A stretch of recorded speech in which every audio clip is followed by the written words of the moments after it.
Virus pandemic will come to order. Welcome, everyone. Without objection, the chair may declare recess at any time. Pursuant to Rule 7D of the Committee on Oversight and Accountability, and at the discretion of Chairman Comer, Mr. Jordan, a member of the full committee, may participate in today's hearing for the purposes of questions. Pursuant to Rule 9D of the Committee on Oversight and Accountability, and at the discretion of the chair, the Select Subcommittee may recognize staff for questions for a period not to exceed 15 minutes per side after all members that wish to be recognized have been. I now recognize myself for the purpose of making an opening statement. Today, the Select Subcommittee is holding a hearing to examine the drafting, publication, and critical reception of the publication entitled The Proximal Origin of SARS-CoV-2. Proximal origin came to two primary conclusions. First, that COVID-19 is not a laboratory construct or a purposefully manipulated virus. And second, that no type of laboratory-based scenario is plausible. This is not an attack on science. It's not an attack on peer review, and it's not an attack on an individual. We're examining whether government officials, regardless of who they are, unfairly and perhaps biasly tip the scales toward a preferred origin theory.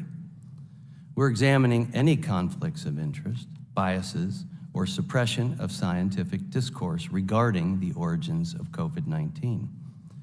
And we're examining the science of proximal origin, because while I believe it's not solely a scientific question, the science behind the origins is vital.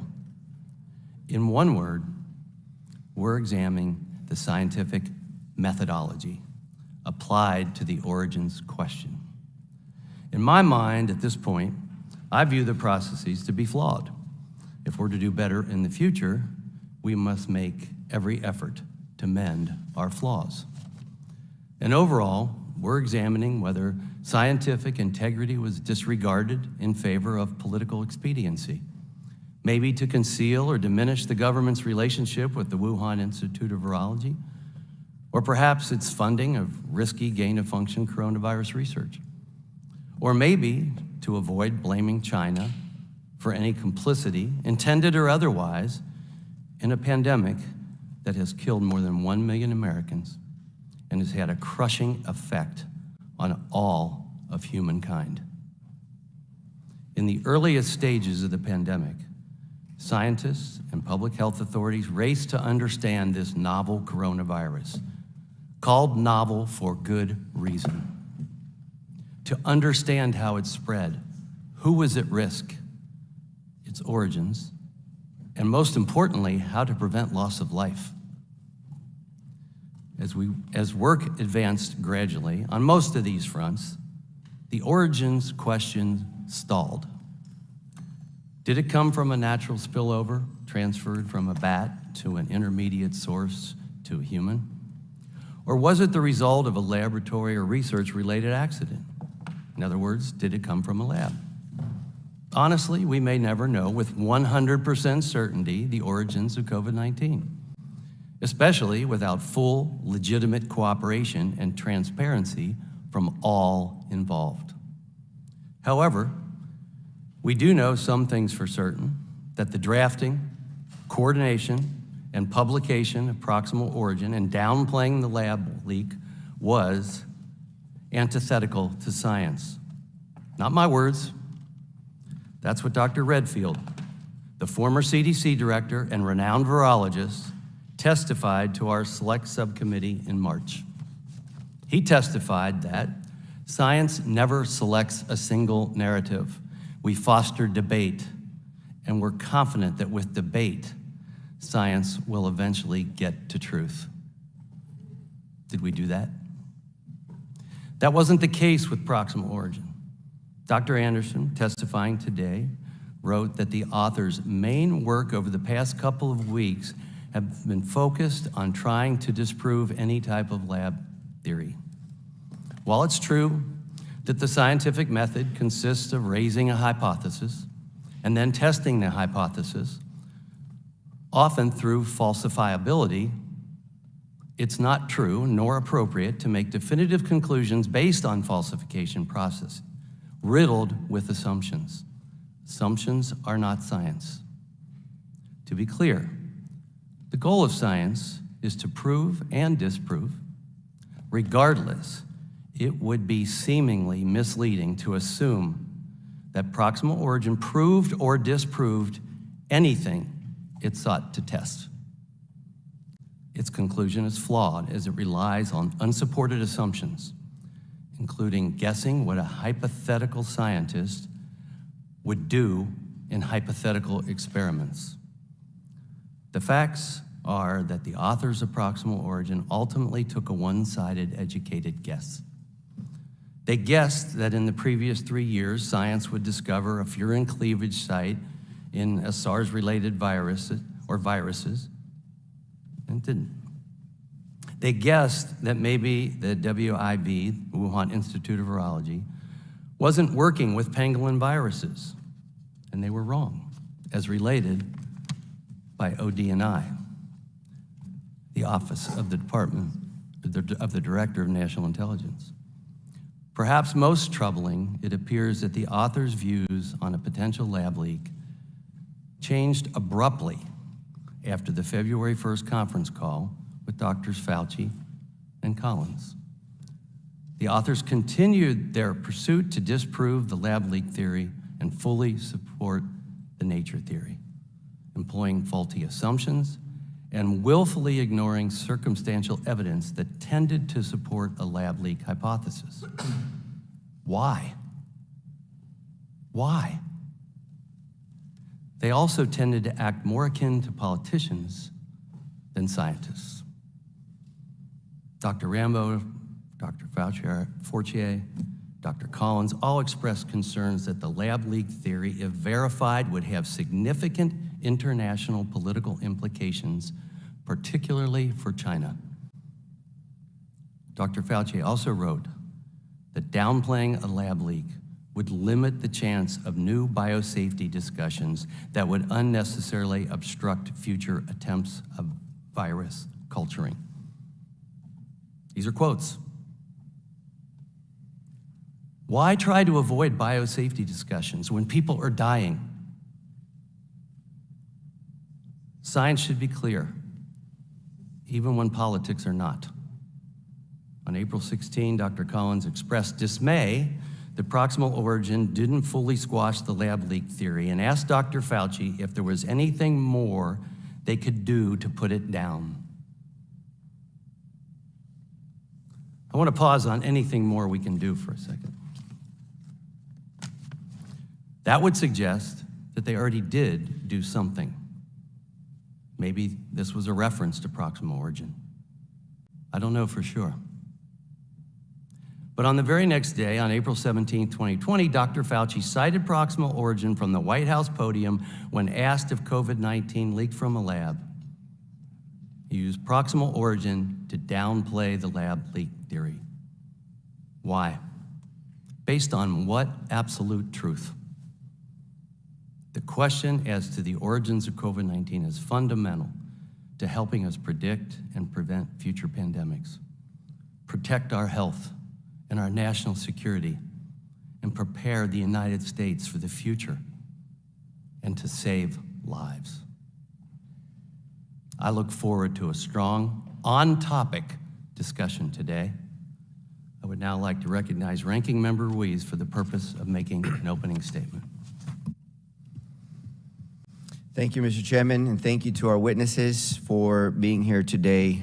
3 years ago, when reports emerged of a deadly, highly transmissible novel virus, the race to better understand this threat and how we could fight it began. Scientists, doctors, and public health officials from across the globe sought to answer key questions like how the virus spread, how it would impact our most vulnerable, and what we could do to treat it. While now we have those answers, one mystery remains unsolved. How did this virus even come to be in the first place? Since the first outbreak of COVID-19, researchers in the scientific community have worked tirelessly to get to the bottom of this very issue. Our intelligence community has conducted a sweeping assessment of the novel coronavirus's origins at President Biden's direction. So let me just remind everybody here, there is currently no consensus on how this virus came to be. Whether it came from a lab or from nature is still unknown. 2 federal agencies still assess with low and moderate confidence that the virus originated in a lab, and 4 government agencies still assess with low confidence that the virus came about through natural transmission. While the facts remain unknown, we should let our expert communities continue to do their jobs while we as lawmakers focus on policies to help prevent the next pandemic and save future lives. But instead of doing that, we are here interrogating researchers who wrote a paper 3 years ago so that my colleagues can push a partisan narrative and disparage our nation's public health officials and institutions in the process. So let's just be clear. This isn't about building trust in public health and science. No, it's about tearing it down, about manufacturing a problem and manufacturing distrust to justify an extreme partisan agenda. It's about scoring political points by maligning public health officials who worked tirelessly throughout the pandemic to reduce harm and save lives. What's worse is the preconceived conclusions being pushed create confirmation bias that inhibits experts from conducting objective, politics-free, scientific and intelligence investigations to actually help us understand the virus's origins in order to prevent and prepare for the next pandemic. Nearly 5 months have gone by since the start of this select subcommittee. Since then, we focused on the wrong priorities and wasted time on this hyper-partisan investigation, which, by the way, has ended up disproving my Republican colleagues' own theory. So let's go over the facts. The crux of their theory rests on a February 2020 conference call where they say Drs. Fauci and Collins began a campaign to suppress the lab leak theory. Their own investigation has thus far revealed the opposite. In fact, documents and interview testimony provided to the select subcommittee at my Republican colleagues' request confirms that Dr. Fauci and Collins hardly participated on that call. What's more, my colleagues claim that Dr. Fauci and Collins orchestrated the Proximal origin paper. Again, their own investigation has thus far revealed the opposite. In fact, the records and testimony of those involved in the paper reveal that Drs. Fauci and Collins, quote, played no role in the drafting of the paper, unquote. Now, the select subcommittee's investigation has confirmed it was actually a scientist by the name of Dr. Jeremy Farrar, who convened the conference call my Republican colleagues have hyperbolized, who paved the way for the drafting and publication of the paper, so much so that the authors described him as, quote, a leader and, quote, a father figure of the paper, and who my Republican colleagues didn't even bother to invite to this hearing. Look, I've said from the day I was appointed ranking member that my top priority for the select subcommittee is focusing on forward-looking policies to prevent and prepare for future pandemics. To take the lessons from the past and make them actionable solutions for the future. I reiterated this in a letter I sent last month to my good friend and colleague, the chairman. But if we're going to continue down this path of political theater, then the very least we can do is stick to the facts.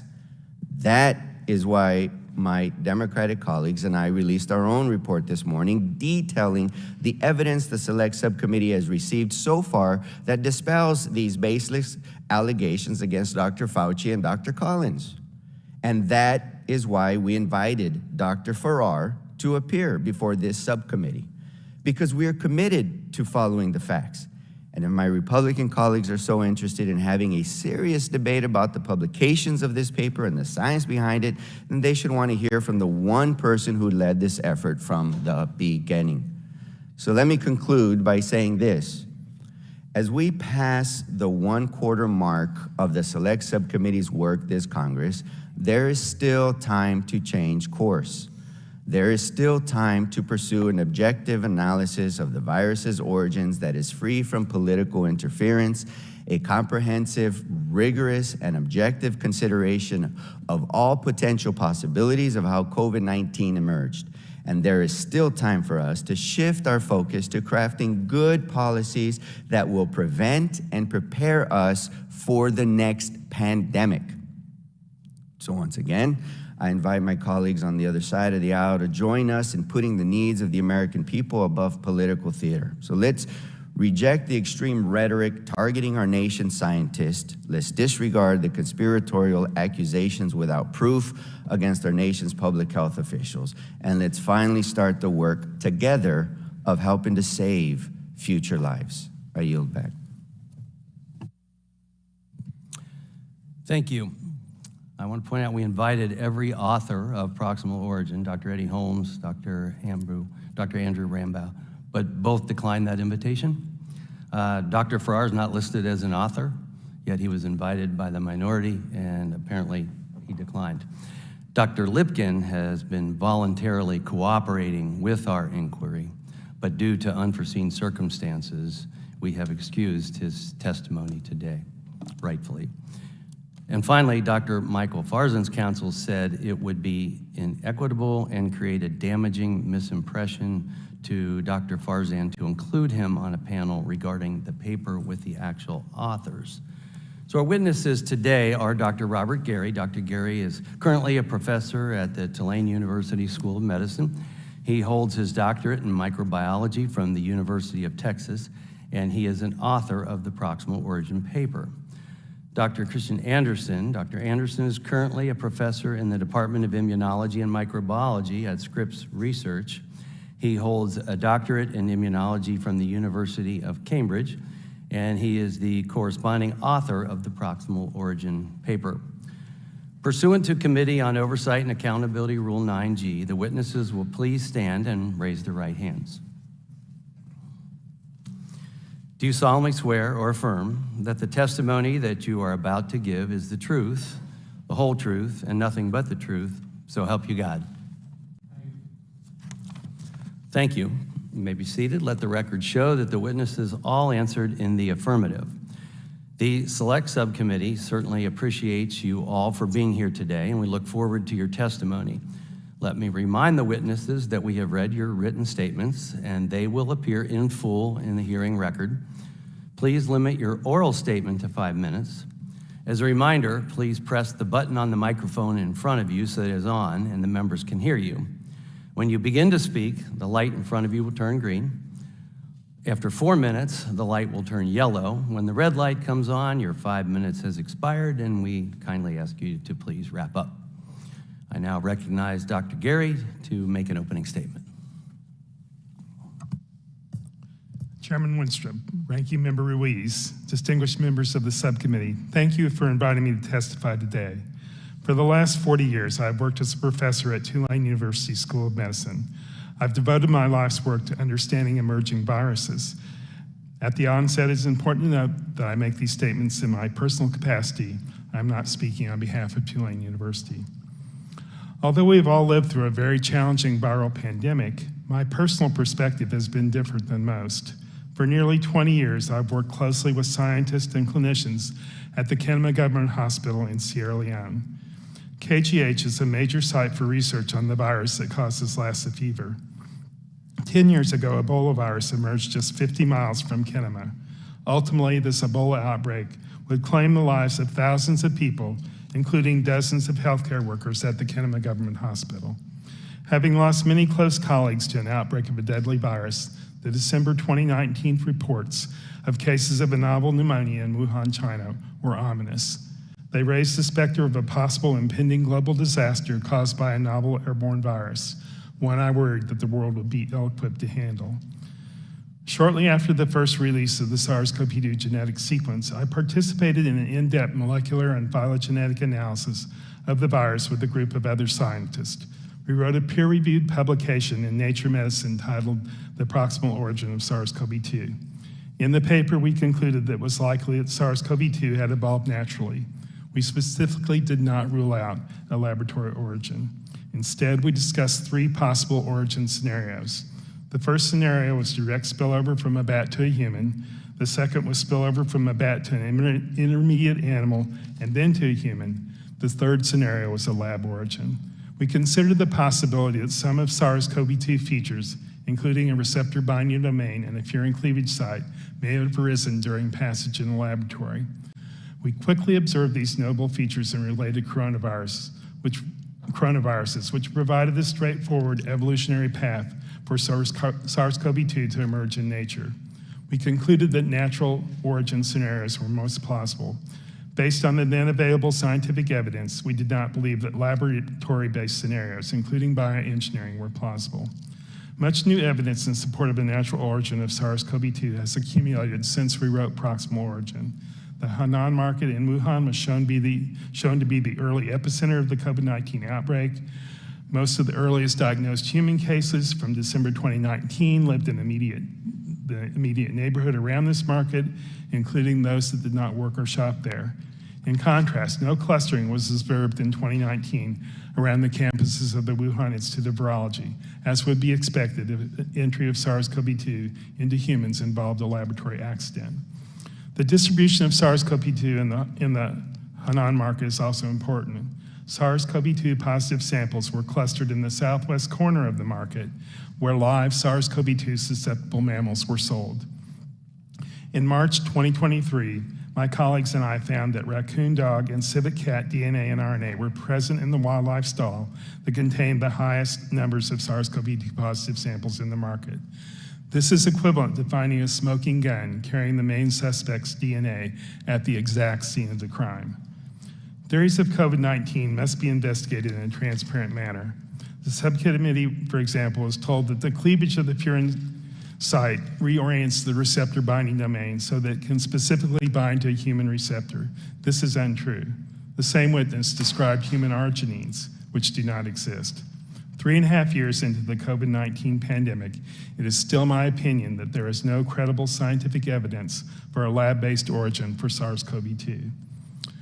We do remain dangerously ill-equipped to prevent or manage the emergence of novel viruses. I support the efforts of the subcommittee to better understand the origins of coronavirus pandemics. Understanding viral origin plays an important role in developing strong policies to help prevent the next potential pandemic. Thank you. I now recognize Dr. Anderson to give an opening statement. Thank you. Chairman Wenstrup, Ranking Member Louise Rees, and members of the Select Subcommittee. I'm Christian Anderson, Professor of Scripps Research. I've spent most of my scientific career studying infectious diseases, including origins. Today's hearing is targeted at a paper my colleagues and I published titled The Proximal Origin of SARS-CoV-2. In this paper, we concluded that the virus very likely emerged as the result of a zoonosis, that is, a spillover from an animal host. This remains the only scientifically supported theory for how the virus emerged. If convincing new evidence were to be discovered suggesting otherwise, we would, of course, revise our conclusions. This is science. My initial hypothesis was that SARS-CoV-2 was likely an engineered virus. This was based on limited data and preliminary analyses where I had observed features that appeared to be unique. However, we soon discovered that those features are readily found in related coronaviruses, and the virus itself looks to be a clear product of natural selection and not actual engineering. Allow me to briefly outline how we went from these early hypotheses to later conclusions. First, proximal origin was based on scientific evidence and analyses by a team of international experts with extensive track records in studying infectious disease emergence. Second, the paper was peer-reviewed by independent experts, resulting in multiple revisions. Third, we have continued to pursue independent investigations into the origin of the pandemic and published our results. Fourth, additional research by other researchers support our early conclusions. Today, I hope to share more about this important research with the goal of being better prepared for future pandemics. However, I must first address several allegations made about our work. The Select Subcommittee majority has alleged that our paper was orchestrated by Dr. Anthony Fauci to cover up a lab origin of SARS-CoV-2 as directed during a February 1, 2020 conference call. It has also been suggested that a grant awarded to myself and colleagues from 5 different countries was a quid pro quo for changing our conclusions. These allegations are false. First, the claim that Dr. Fauci prompted the drafting of Proximal Origin to disprove the lab leak is not true. In an email to the journal Nature, I stated, prompted by Jeremy Farrar, Tony Fauci, and Francis Collins, we have been working through much of the primarily genetic data to provide agnostic and scientifically informed hypotheses around the origin of the virus. There was no prompting to disprove or dismiss a potential lab leak. In fact, when I outlined my initial hypothesis about a potentially engineered virus, Dr. Fauci told me, and I'm paraphrasing here, if you think this virus came from a lab, you should write a scientific paper about it. Not only is this not a prompt to disprove the lab leak theory, it was specifically predicated on our initial hypothesis of a lab-associated virus. The allegations that Dr. Fauci prompted the drafting of Proximal Origin to disprove the lab leak is quote mined from an email I wrote to participants of the February 1 conference call. The scientific method is based on 2 basic concepts of 1, formulating hypotheses, and 2, testing those hypotheses, often by trying to disprove them. My initial hypothesis was a lab theory. When I stated that we were trying to disprove any type of lab theory, I was specifically referring to us testing our early hypothesis. This is textbook science in action.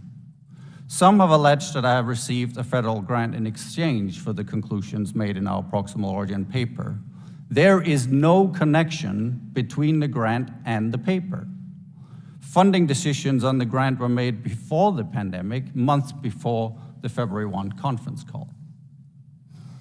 In closing, we live in a world in which the risk of devastating pandemics is real and is ever increasing. We need more research and commitment to science, not less. However, scientists, including myself, who dedicate their professional lives to impactful research are being targeted and used as pawns in a political game. I hope this hearing can be a starting point for more productive conversations and actions of working together to contribute to an increased knowledge of pandemics for our safety and the safety of future generations. Thank you. Thank you. I now recognize myself for questioning. Dr. Anderson, Dr. Gary, I want to again thank you both for coming today and offering your scientific insights on the origins of COVID-19. We appreciate your professional training and your experience as you outlined in your testimonies. Your role and voice in the ongoing public discussion about COVID's origin is an important one. In your letter with your co-signers to Nature magazine, you highlight the notable features of SARS-CoV-2 genome that include, among other characteristics, its high affinity for human ACE2 and the presence of a polybasic furin cleavage site.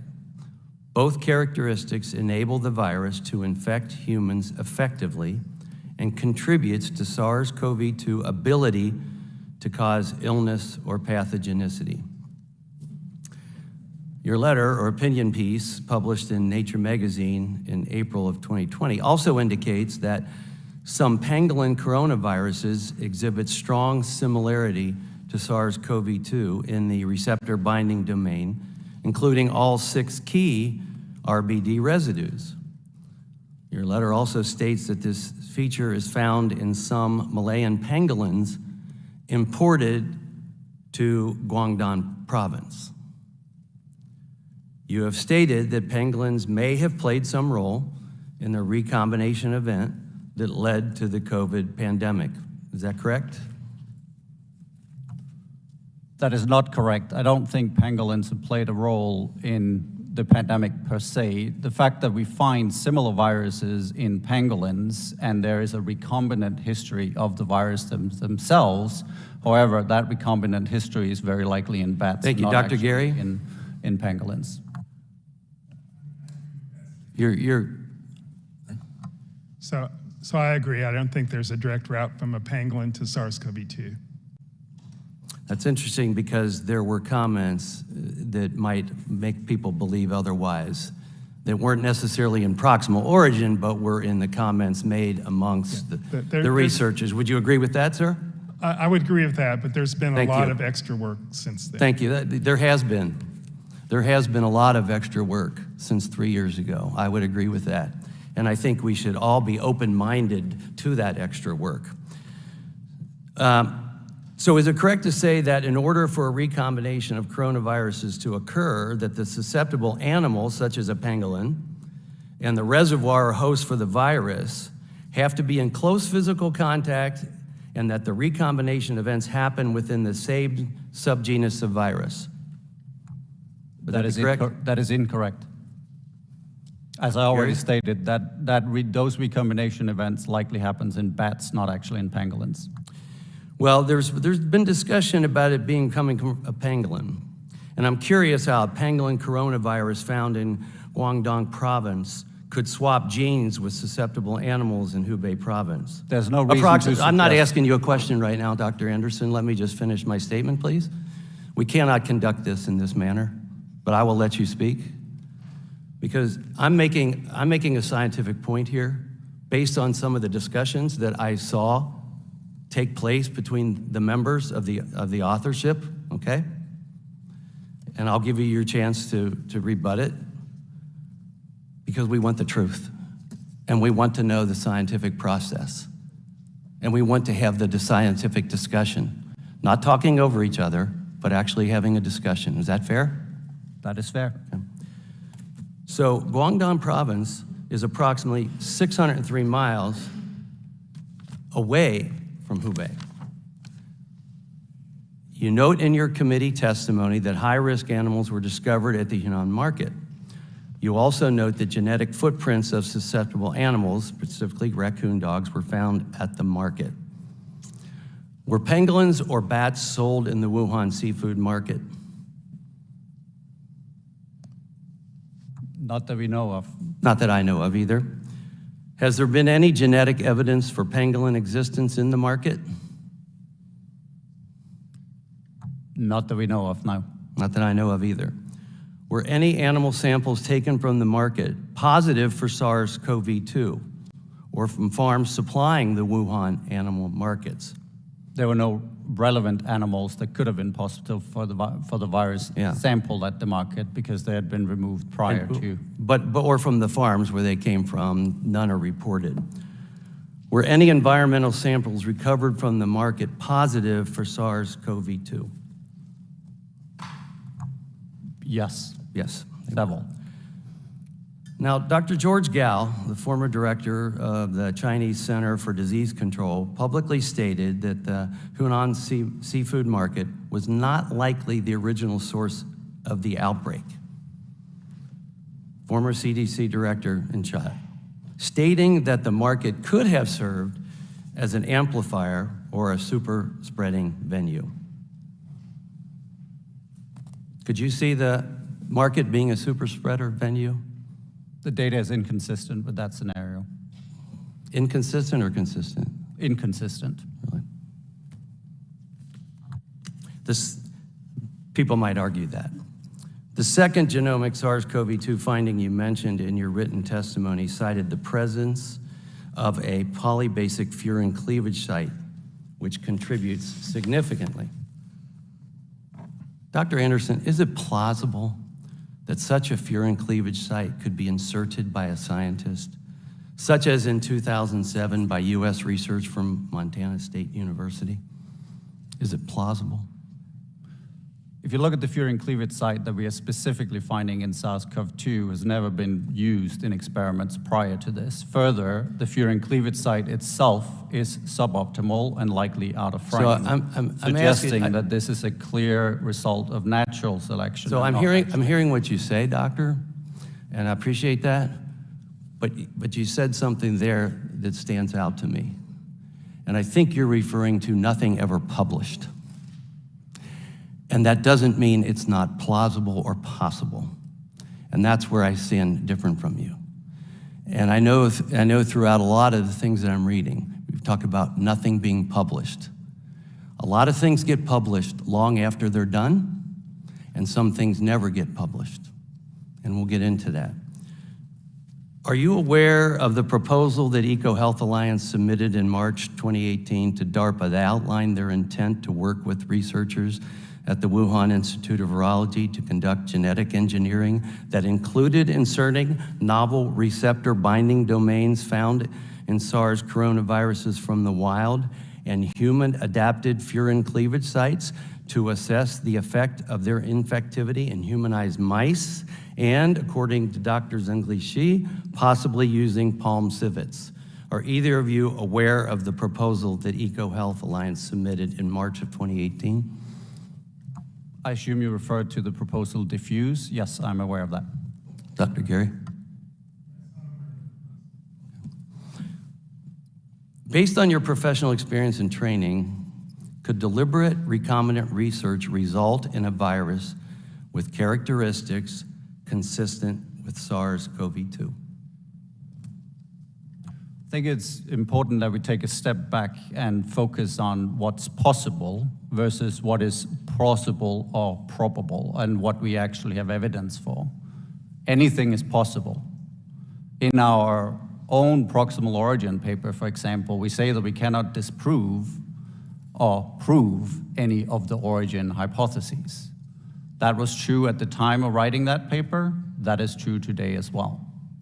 However, it's important that we focus on what do we actually have evidence for. Exactly. And what do we have evidence for is that if you look at the diffuse proposal, for example, is that, and I will admit it's a little messy written, so it's not clear exactly what they're proposing. But first of all, the work that's being proposed here is to be conducted in the United States, not in China. Specifically, they're talking about S2 proteolytic cleavage sites and glycosylation sites. That's not the specific site that is actually present in SARS-2. So if you look at the proposal of diffuse and ask the question, could that plausibly have led to the creation of SARS-CoV-2, is that in the world of possibilities, sure.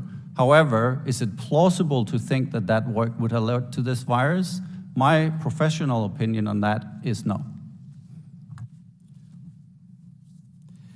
You mentioned something, and I'm not saying this in some kind of an arrogant way, but you mentioned, I think there's times when we don't know what we don't know. And I think that needs to be considered. So when something is possible or plausible, we don't know one way or the other. And I sit on the Intelligence Committee. When COVID started, I was interested in what was happening as a physician. What is happening to people? How do we treat it? But we started finding other things. And it aroused our curiosity. So I will say that I think it's important that as more comes out, that you keep that in mind. I want to skip ahead to some of the things. There's more I would want to talk about. But I would say that there are so many revelations that have come about since the paper was written. I'm just curious if the Proximal Origins team would be willing to gather together and take another look at the lab theories with agnostic peer review. And can you do it without social media censoring or name calling? Or should we rely on the work of Dr. Jean-Paul Chertian and Dr. Greg Cutlip for their more comprehensive and detailed approach that we see from their scientific report produced in May of 2020? Would you be willing to regroup and maybe take a look at evidence that has come out? Or maybe evidence that hasn't even been revealed to the public yet? As I stated in my opening statement, is there any new evidence that were to be unearthed suggesting that this could potentially have been associated with a lab? Of course, we will consider that. However, it's important to understand too that the kinds of independent investigations that we have done as a scientific team are agnostic to the potential origin of the virus. We're simply looking at the virus itself, we're looking at early cases, we're looking at positivity of the samples, and those just happen to cluster around a particular market linked directly to the billion-dollar wildlife trade in China. That's an agnostic view of what does the evidence actually tell us. Dr. Gary, in answer to my question. Your microphone. Of course, we're willing to look at new evidence. I appreciate that. I now recognize the ranking member, Dr. Rees from California, for 5 minutes of questions.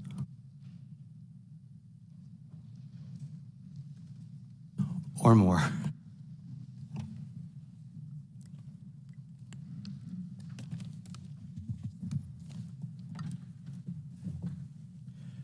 For more than 5 months, under the guise of investigating the origins of the novel coronavirus, the Select Subcommittee has scrutinized the drafting and publication of the Proximal Origin paper. The Select Subcommittee has demanded thousands of pages of internal documents from researchers involved in the paper, conducted transcribed interviews with these researchers, subpoenaed their private communications, and now called 2 of them to testify at today's hearing. We have undertaken all of this work, but to what end? Has targeting these researchers and probing the publication of this paper meaningfully advanced our efforts to prevent and prepare for future pandemics? Or has it been about fishing for evidence to prove their confirmation bias, their theories, with the goal of advancing a predetermined partisan narrative targeting Dr. Fauci, Dr. Collins, and our nation's scientists and public health officials? Dr. Anderson, let me ask my first question to you. In your view, as a leading virologist who studies emerging pathogens, has the Select Subcommittee's examination of your paper done anything to prevent and prepare our nation for the emergence of future novel viruses? Not to my knowledge, no. Okay, Dr. Gary, same question to you. Has the Select Subcommittee's examination of the Proximal Origin paper done anything to prevent and prepare our nation for the emergence of future novel viruses? Not to this date. Okay. When I joined the Select Subcommittee as ranking member, I hoped that we could work together on the challenging but critically important mission of identifying forward-looking solutions to prevent and prepare for future pandemics. You know, I'm an emergency medicine physician. I want actionable items to do something that will help relieve pain, suffering, and save lives. I take that doctor's approach in my work in Congress, and I want to do meaningful work that will help save lives, prevent a future pandemic, and prepare for the future pandemic. And this included taking a serious look at whether SARS-CoV-2 emerged from a natural zoonotic transfer or from a research-related incident, so that we could propose substantive policies to prevent the emergence of the next deadly novel airborne virus. But instead of examining this question seriously and objectively, the Select Subcommittee has so far only leveraged it to target our nation's scientists and to vilify our nation's public health officials. And in doing so, the Select Subcommittee has undermined the critical mission of preventing and preparing for future pandemics.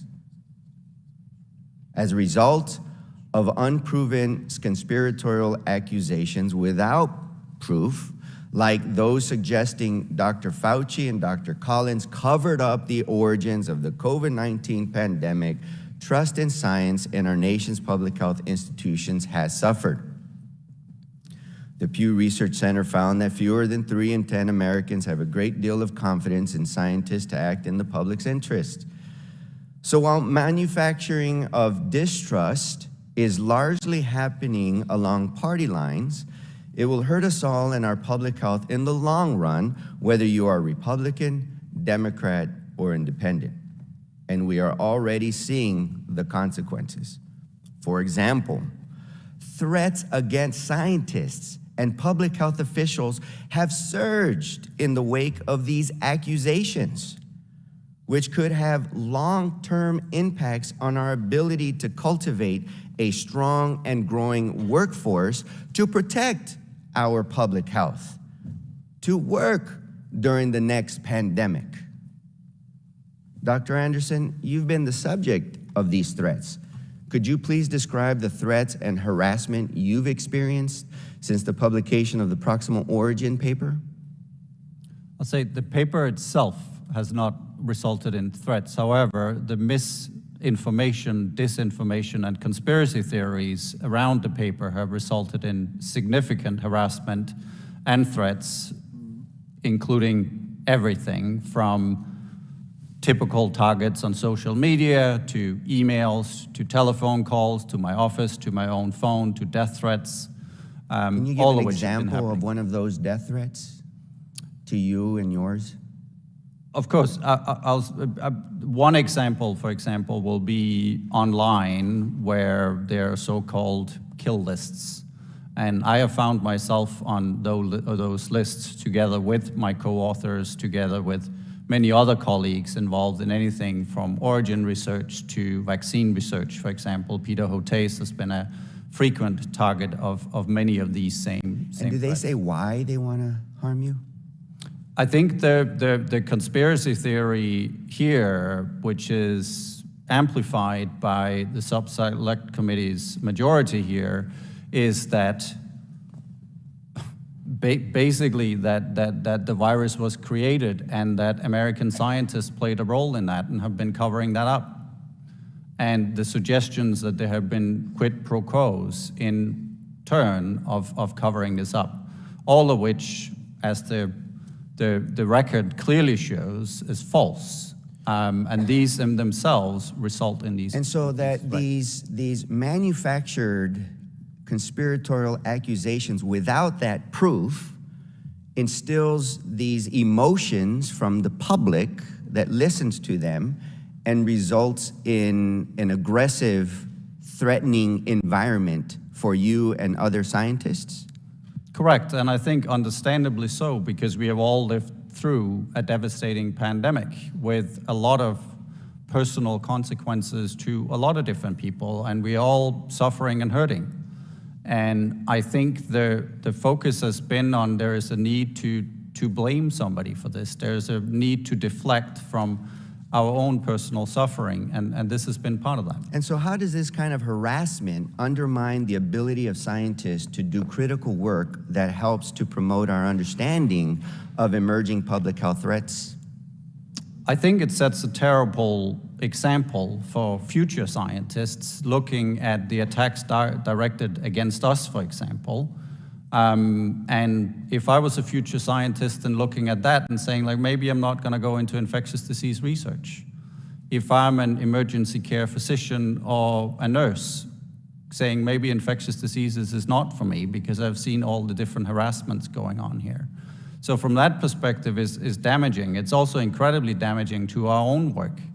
We do study the origins of pandemics, including this one, but myself and Dr. Gary next to me, we study a lot of different viruses, together with colleagues in Africa, for example, and these viruses continue to pose threats, and of course, that work is less active than it would have been. So confirmation bias is when you already are convinced 100% of a certain outcome, and your worldview will now be seen through a lens of that belief. And so regardless of the facts and the evidence presented to you, you will formulate that based on what your already preconceived notion is, and you will work to prove what you already believe exist. How does that harm our public health researchers in this investigation when people are continuing to push a narrative that involves intimidating public health scientists by bringing them here, yelling at them, accusing them if they're not aligned with their confirmation bias, with their preconceived notion? I think it's deeply unhelpful. As a physician and public health expert, I am deeply troubled that the Select Subcommittee has prioritized its time and resources on advancing an extreme partisan narrative over fulfilling our obligation to the American people to mitigate future public health threats. And so I urge my colleagues on the other side of the aisle to cease their misguided efforts that endanger science and public health, and I yield back.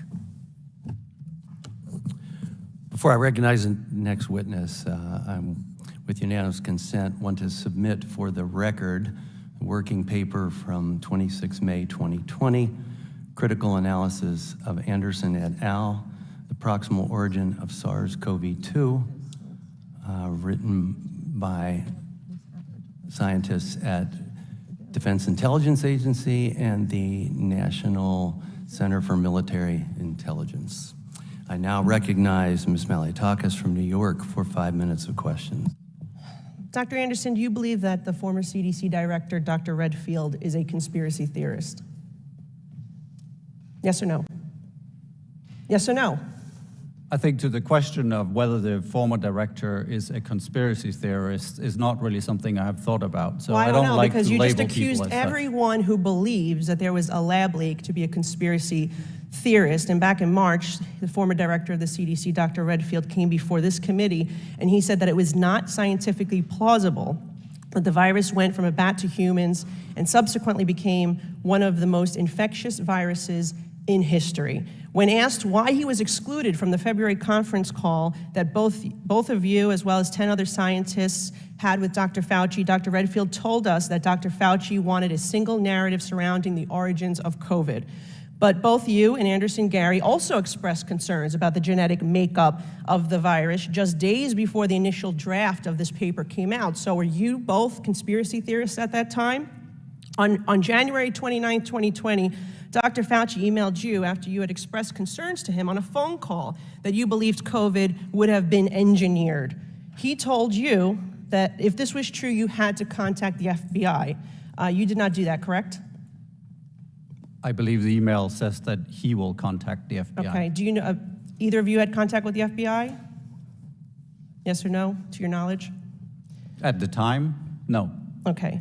But then you reaffirmed those engineering concerns in an email to Dr. Fauci, which you say the unusual features of the virus make up a really small part of the genome, and that after discussions earlier today, Eddie, Bob, Mike, and myself all find the genome is consistent with expectations from evolutionary theory. Again, were you a conspiracy theorist at that time? And did you share these same concerns on the February 1st conference call? Because Dr. Gary went so far as to say, quote, I really can't think of a plausible natural scenario when you get from the bat virus or one very similar to it, COVID-19, where you insert exactly 4 amino acids, 12 nucleotides, and all have to be added at the exact same time to gain this function. I just can't figure out how this gets accomplished in nature, unquote. So then, within a matter of days, something changed. And that's what this committee is trying to get to the bottom of. What happened within that 3-day period between the conference call and the paper that all of a sudden you did a 180 and it couldn't possibly come from a lab, or maybe, but you're all saying that, you know, this was by sure from nature. What happened in those 3 days?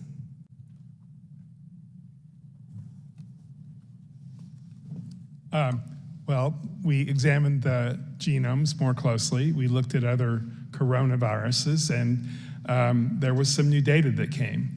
Where did that data come from? The scientific literature, you know, the publication of the pangolin genomic sequence, showed that there was a receptor binding domain that was very close to the. And exactly what my colleague here brought up. Yes, exactly. Okay, And it was a very interesting. important piece of data because it showed that a lot of the theories about the virus having laboratory were not true, because here was a virus in nature that had a receptor binding domain with exactly the same structure. I just find it all interesting based on what my other colleague here, the chairman of the committee, said, and with reply to the issue of the penguins. But something else that happened between those 2 days is one of your colleagues, who's not here today but was invited, Dr. Rambutt, he said, I don't know if I should say this in committee room or not, but given the blank show that this would happen if anyone seriously accused the Chinese of even accidental release, my feeling is we should say that given there is no evidence of a specifically engineered virus, we cannot possibly distinguish between natural evolution and escape, so we are content with ascribing it to natural processes. His concern was, would he piss off China? That's what his concern was. So look, something happened here. Politicians may flip-flop.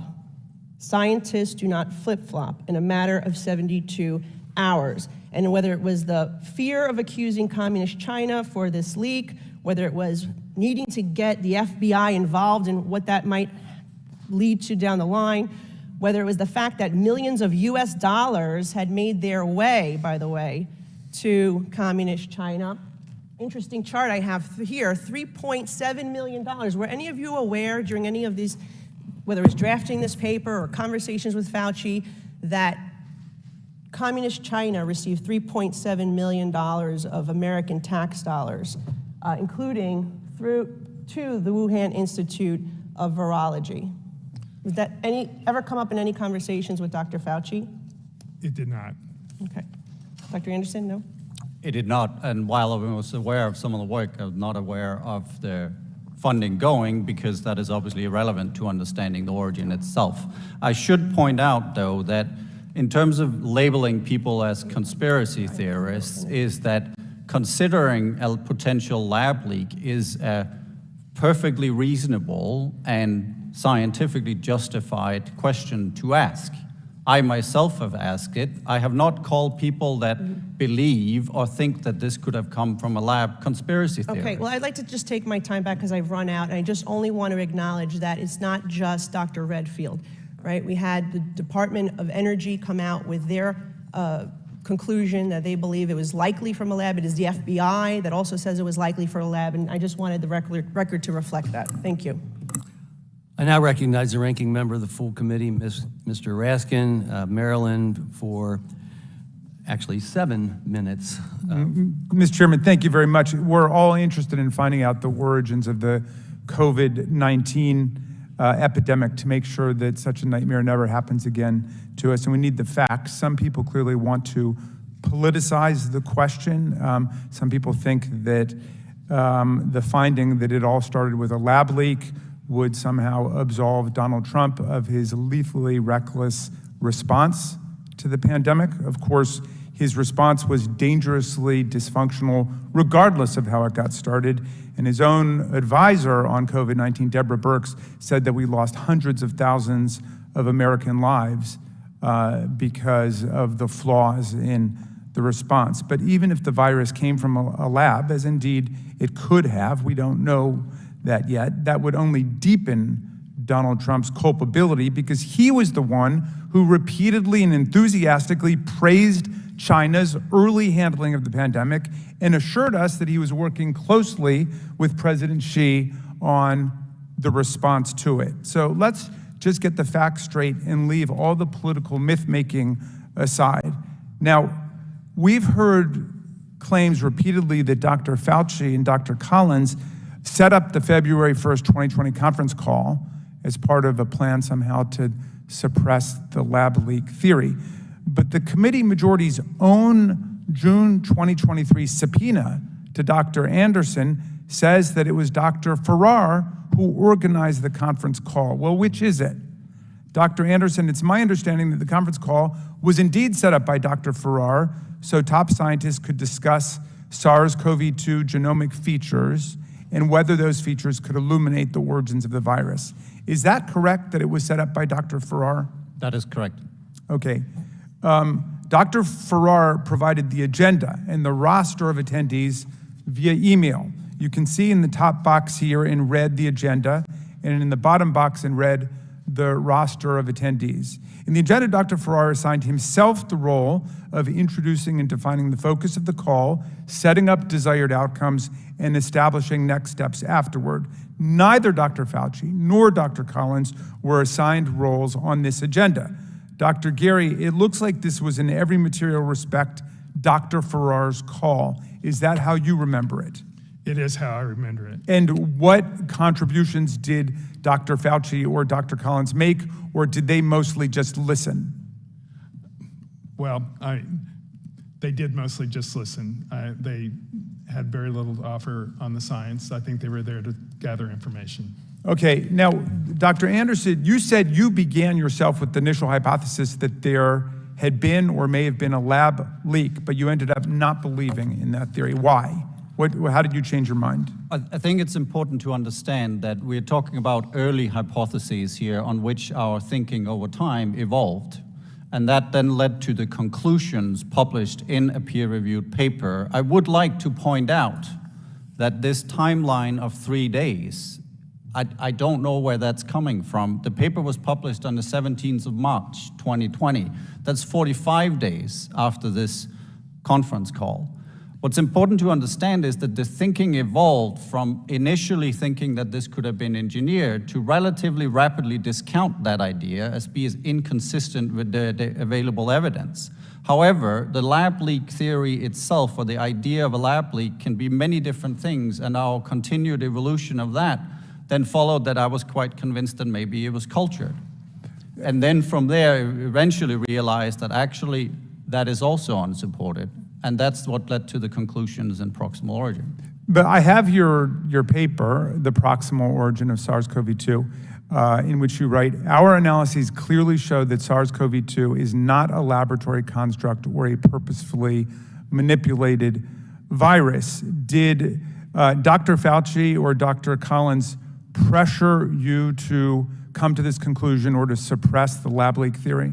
They did not. That is fully a conclusion of the authors on the paper. Okay. Now, one of the things I admire in what you've been saying is that you follow the scientific method. You say in the conclusion of your paper, although the evidence shows that SARS-CoV-2 is not a purposefully manipulated virus, it is currently impossible to prove or disprove the other theories of its origin described here. In other words, we fundamentally don't know, but have there been papers following your original paper that have caused you to revise the view that you have now and to go back to your original hypothesis?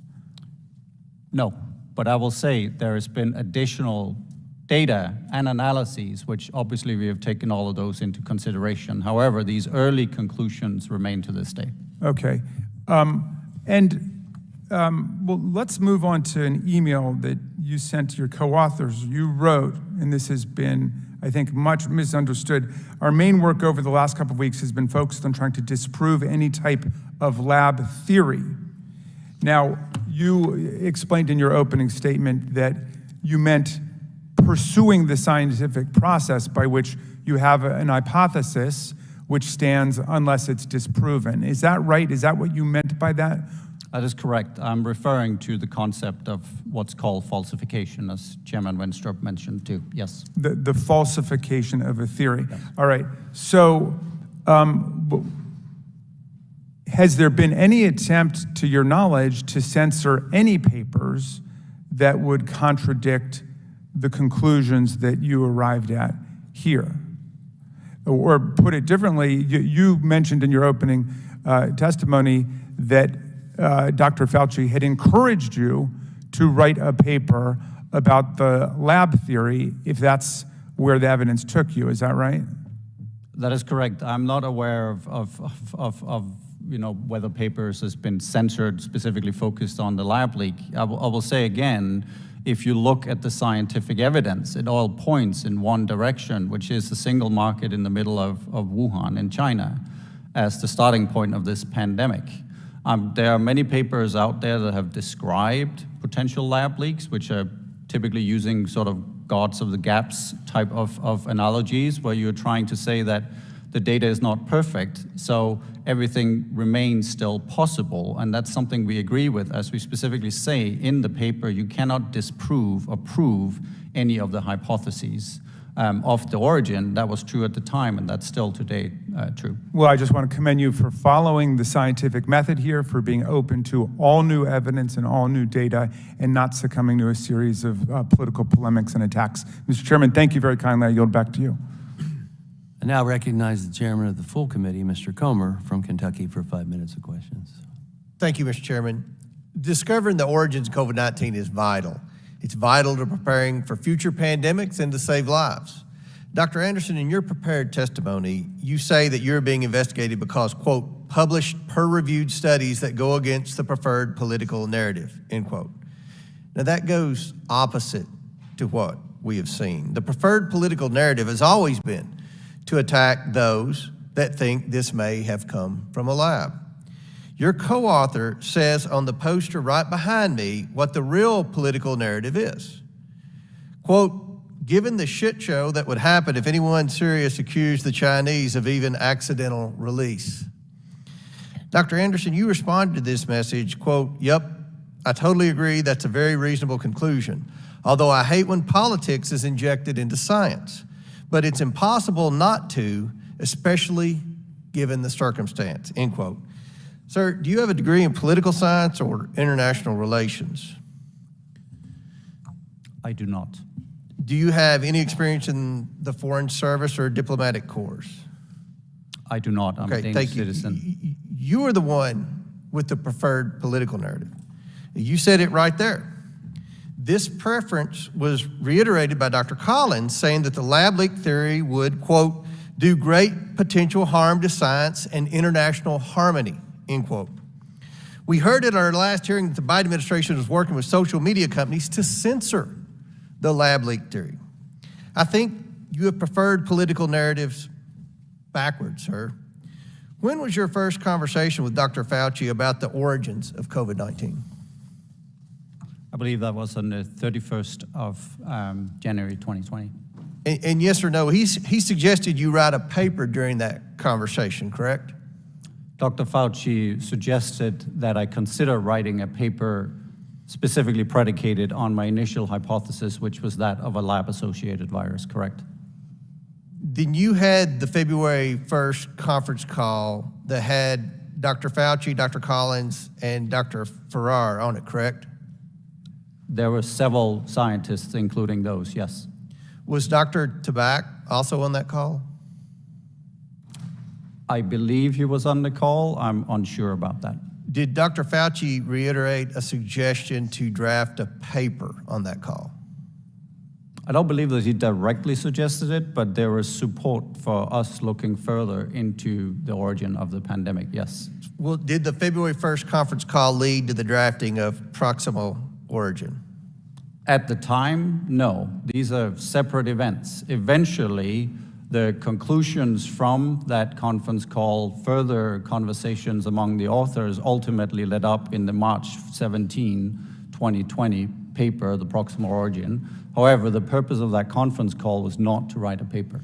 But I want to shift to the conclusions of that paper. First, our analysis clearly show that SARS-CoV-2 is not a laboratory construct or purposefully manipulated virus. Dr. Anderson, do you stand by that statement? I do. Dr. Gary, do you stand by that statement? I do. Dr. Gary, are there research techniques that can purposefully manipulate a virus without leaving a trace? There are. What about having a virus be a laboratory construct without leaving a trace? If I understand your question correctly, yes, I believe there are. So you can't make that conclusion with certainty then? We didn't base it on those facts, though, sir. It was other facts and other evidence that we gathered during the course of our investigation. Well, you conclude that you do not believe that any type of laboratory-based scenario is plausible. Dr. Anderson, do you stand by that statement?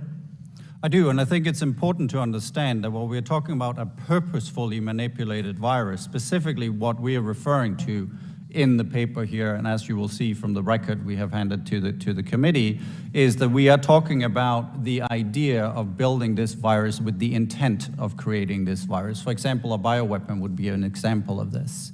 The normal engineering of a virus, while I certainly believe that that is fully inconsistent with the evidence we have available to us, is not specifically what we're talking about here. In a laboratory construct, we are talking about many of the different reverse genetic systems available for SARS-like coronavirus. My last question. Dr. Gary, a recent interview you had saying that statement went too far.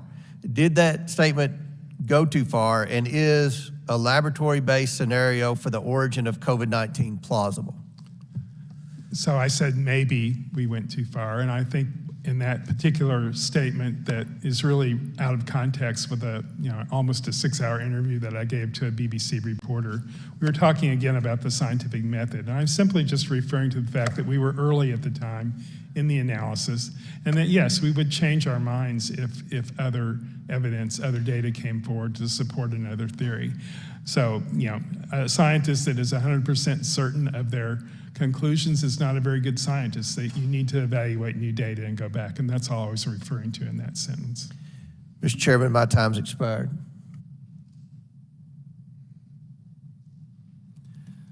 I now recognize Ms. Ross from North Carolina for 5 minutes of questions. Thank you very much, Mr. Chairman. Just this morning, the Select Subcommittee Democrats released a report to correct, on the record, the allegations that Dr. Fauci and Dr. Collins had involvement in the Proximal Origin paper. And I'd like to revisit some of the questions that Mr. Raskin asked about who organized and facilitated that paper. And I want to be clear that I'm not suggesting that there's anything untoward or nefarious about the paper or the events leading to its publications. But my colleagues on the other side of the aisle have made allegations today, unsupported allegations, that I believe misrepresent who did what for the paper and why. From what I understand, again, this all started on February 1st, 2020, in a conference call where some virologists and scientists, including those from outside of the United States, got together to discuss a novel coronavirus and make an analysis of its genomic features.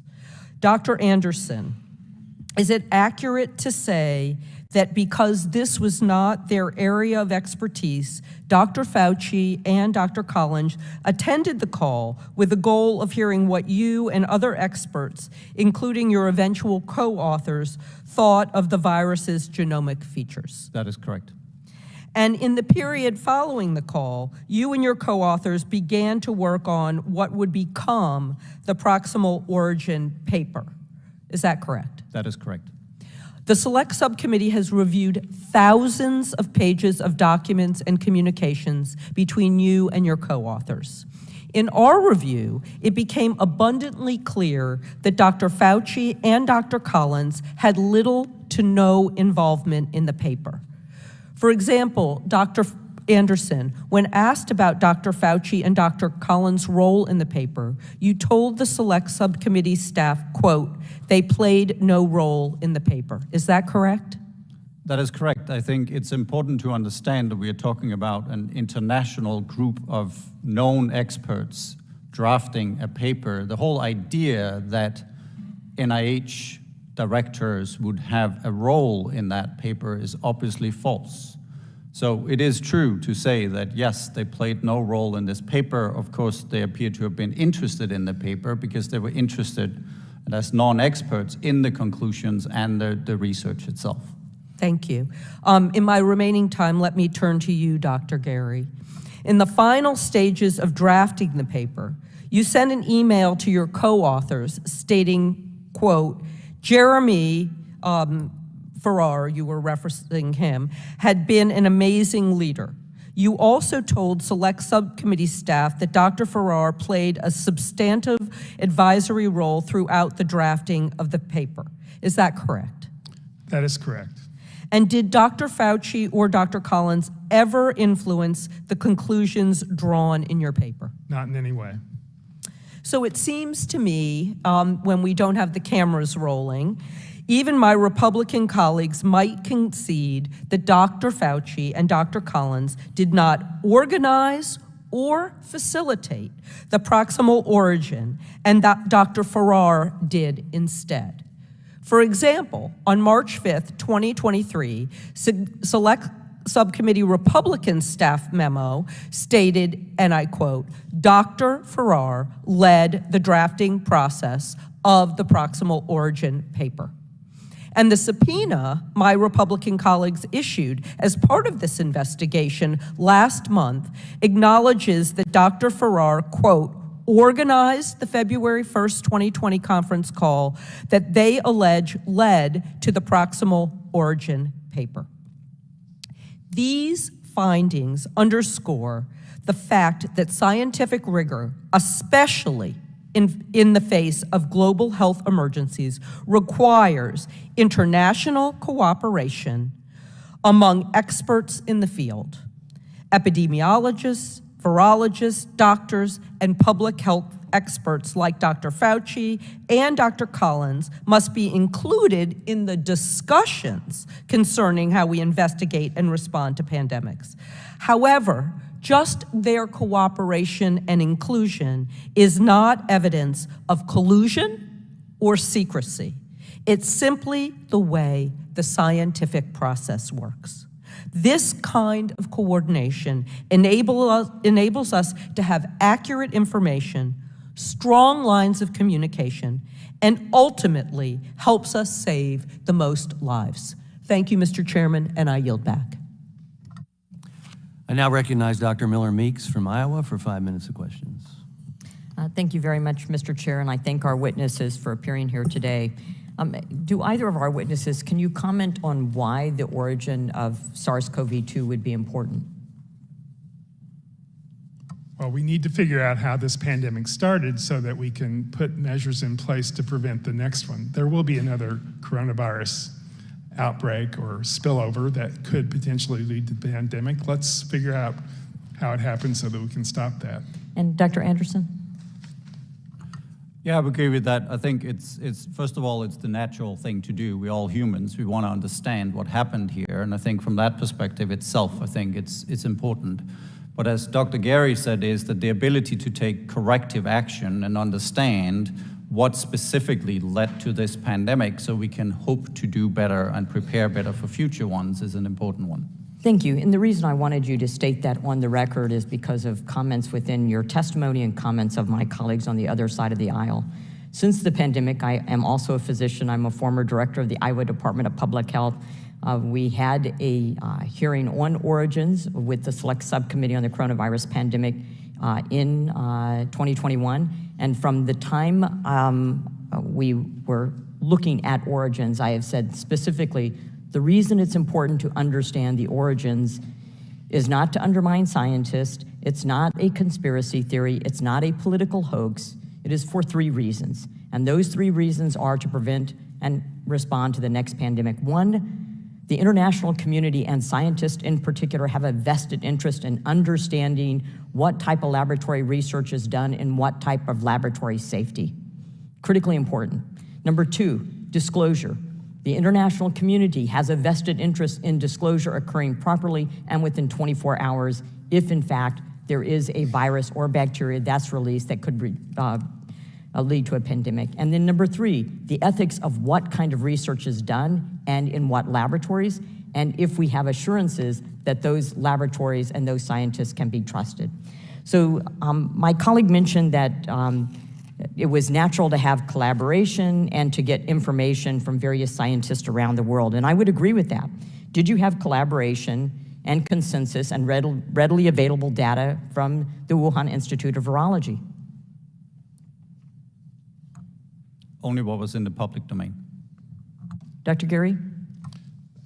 Same answer. Okay. I would also like to point out that when you have a phone call and 4 days later a paper is presented, and as you said, you're looking at data, when did you put the paper up submit it for publication? 17th of February. Okay, but yet there was changes to that paper or changes, as you both have said and stated within your testimony, that you got information which led you to believe that it was improbable or that a laboratory leak was not available. So it seems to me the paper was constructed and then sent for publication, and then data came out after that. So specifically, in reference to the paper, one of the referees said there are 2 recent reports about coronavirus in pangolins. The authors might want to comment on these. Dr. Anderson, you stated, we have included these references as well as several others that have investigated pangolin cov. In addition, we should point out that these additional pangolin cov sequences do not further clarify the different scenarios discussed in our manuscript. There is nothing in these reports that changes our statements regarding a potential role of pangolins. Then you also, a second referee asked another question that says, they're surprised that you did not hypothetically refute a lab origin. And once the authors publish their new pangolin sequences, a lab origin will be extremely unlikely. Your response was, our manuscript is written to explore the potential origins of SARS-CoV-2. We do not believe it is speculative. Unfortunately, the newly available pangolin sequences do not elucidate the origins of SARS-CoV-2 or refute a lab origin. Hence, the review is incorrect on this point. There is no evidence on present data that the pangolin CoVs are directly related to the COVID-19 pandemic. Yet, in your paper, you dispute and consider highly improbable, supposedly having new data and information, highly improbable that SARS-CoV-2 emerged through laboratory manipulation.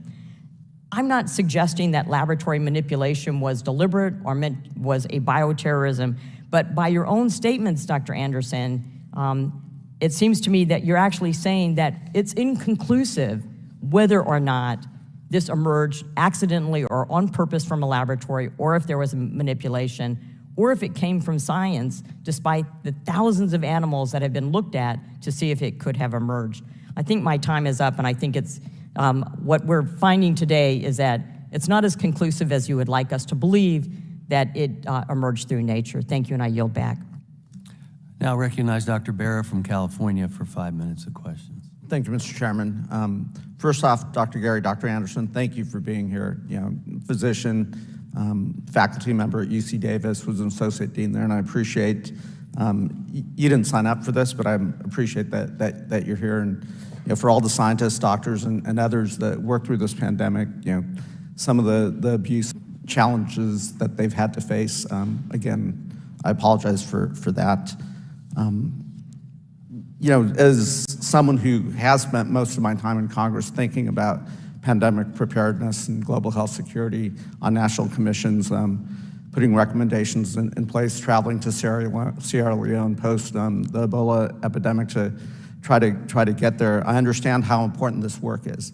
I'm going to limit my comments to the topic today, which is proximal origin. If I go back to January of 2020, when we first started talking about this, Congress had its first briefing, I think in the third week of January in the CVC auditorium.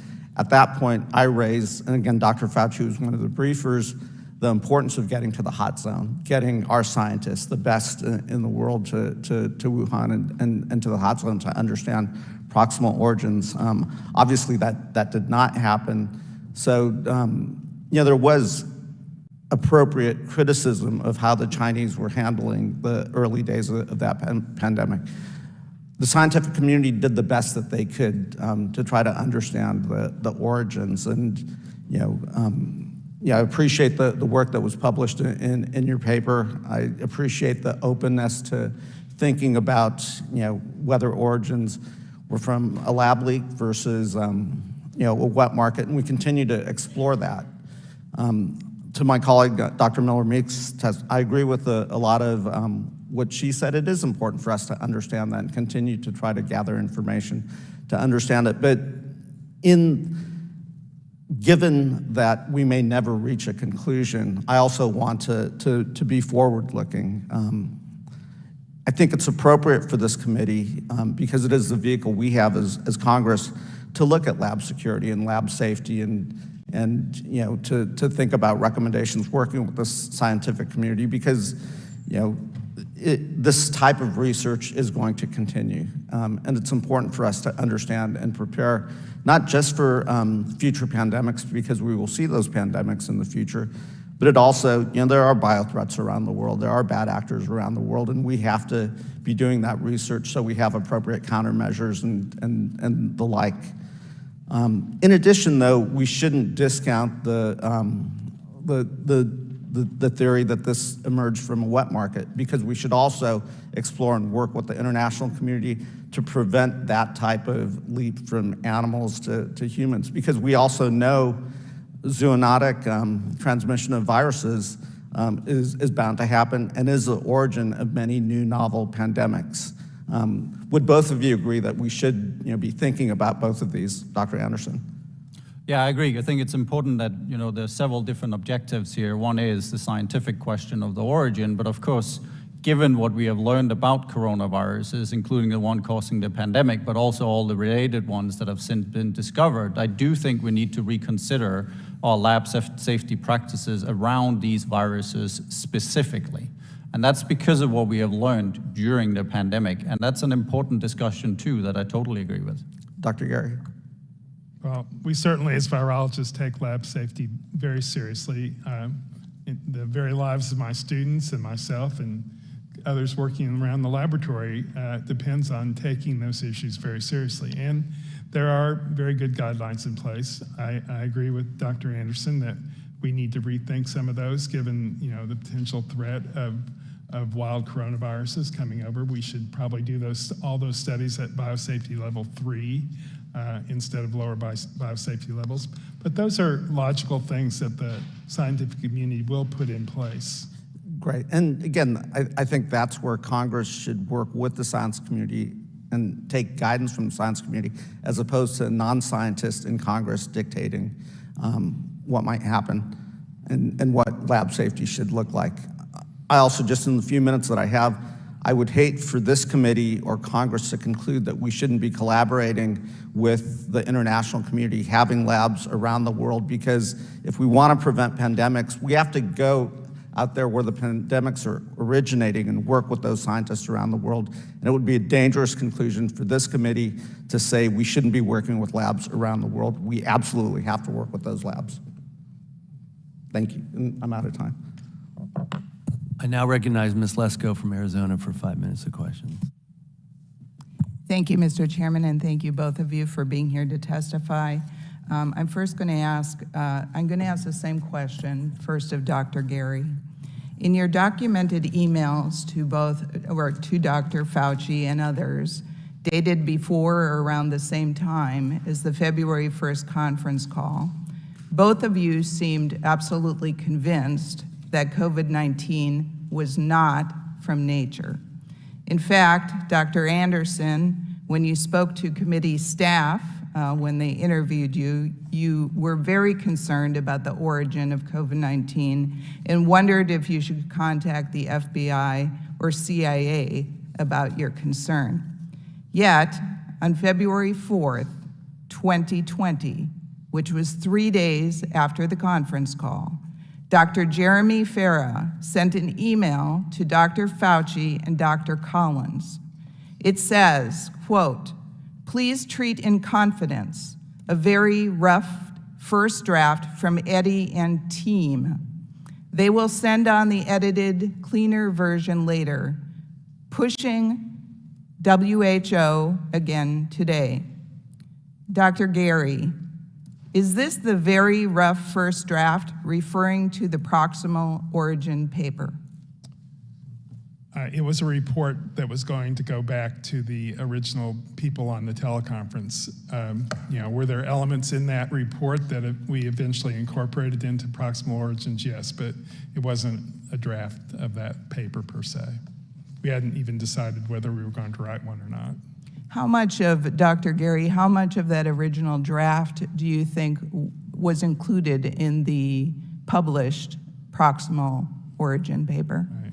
I haven't sat down and compared the two documents, so I don't really know how to Okay. answer that. Thank you. Dr. Anderson, I have the same question for you. Was that first draft of the proximal origin paper on February 4th? I think it's important to understand what our conclusions were in the particular Sir, could draft. you answer the question? Is that Was it your you can understanding see- that it's the proximal origin paper? This is not the proximal origin paper, as Dr. Gary stated. This is a draft report based on our discussion so far, and we conclude that we believe deliberate engineering can be ruled out with a high degree of confidence. But we also state that That was on evolution February scenario, 4th? This You- is on you- February 4th. 4th, you thought Correct. that it could be ruled out, the lab? No, Oh, not deliberate. the lab. Importantly, Okay. we talk about deliberate engineering. However, Got I it. want to point out that we also specifically mentioned that the current data are consistent with all three, meaning the three scenarios All that we right, described thank in the you. final paper. Dr. Gary, my next question, you told Congresswoman Malliotakis that there was new evidence she said in the 3 days before your scientist team sent an initial draft of proximate origin. You said that that was not really the original draft, but had pieces of it. Is it normal for a scientist to totally change? Because I read your email from, I think it was February 1st, said, this can't be nature. This is, basically, I'm paraphrasing, too coincidental. This couldn't all line up together. To change in 3 days, is So- that normal? So I think we need to step back a little bit from that one email. That was one email that I sent, amongst literally hundreds of communications with my co-authors, with other scientists, other people I was talking to about the origins. And in that particular email that you're talking about, I was doing what scientists very often do, and that is, take a devil's advocate position. So the questions that we were trying to answer is, could this have come from a laboratory? And I was taking that position. Thank you, sir. I have 42 Okay, seconds sure. left. I have a very important question for both of you that I'm trying to understand. So Dr. Redfield told us in March of 2023 this year that either the Wuhan Institute of Virology or China itself deleted the COVID sequence in September of 2019. He also said that they turned over control of the WIV in September of 2019 to the military, Chinese military. He also said that the WIV changed the ventilation at their lab in the fall of 2019. If China wasn't trying to cover up something, why would they do this? Both of you. I'm not a member of the Intelligence Committee. Don't have privileged information in terms of what was going on there. I really don't have any basis to answer. But you don't think it's unusual for China to cover up things if nothing happened, if it was all natural? Well, I'm also not an expert on Chinese politics, so I really don't have a professional answer for you there. Dr. Anderson. All of this seems routine to me. The fact that you have a BSL-4 laboratory getting their air conditioning units upgraded, for example, seems unrelated, as the intelligence community has also concluded, is that is unrelated to the later emergence How of the about virus. turning over to military control or to delete the COVID sequence? So- Is that just normal? I have Normal no procedure? comments on the first. I think it's important to understand that the deletion you're talking about is specifically about a database, not actually the SARS-2 sequence itself. And that database has been on and off and seemed to finally be taken offline in February of 2020, not actually in September 2019. Also, we know that this pandemic very likely started in the mid to late November 2019. So I think with quite a lot of certainty, we can say that these events are unrelated. Well, that seems very unusual to me, and I yield back. Thank you.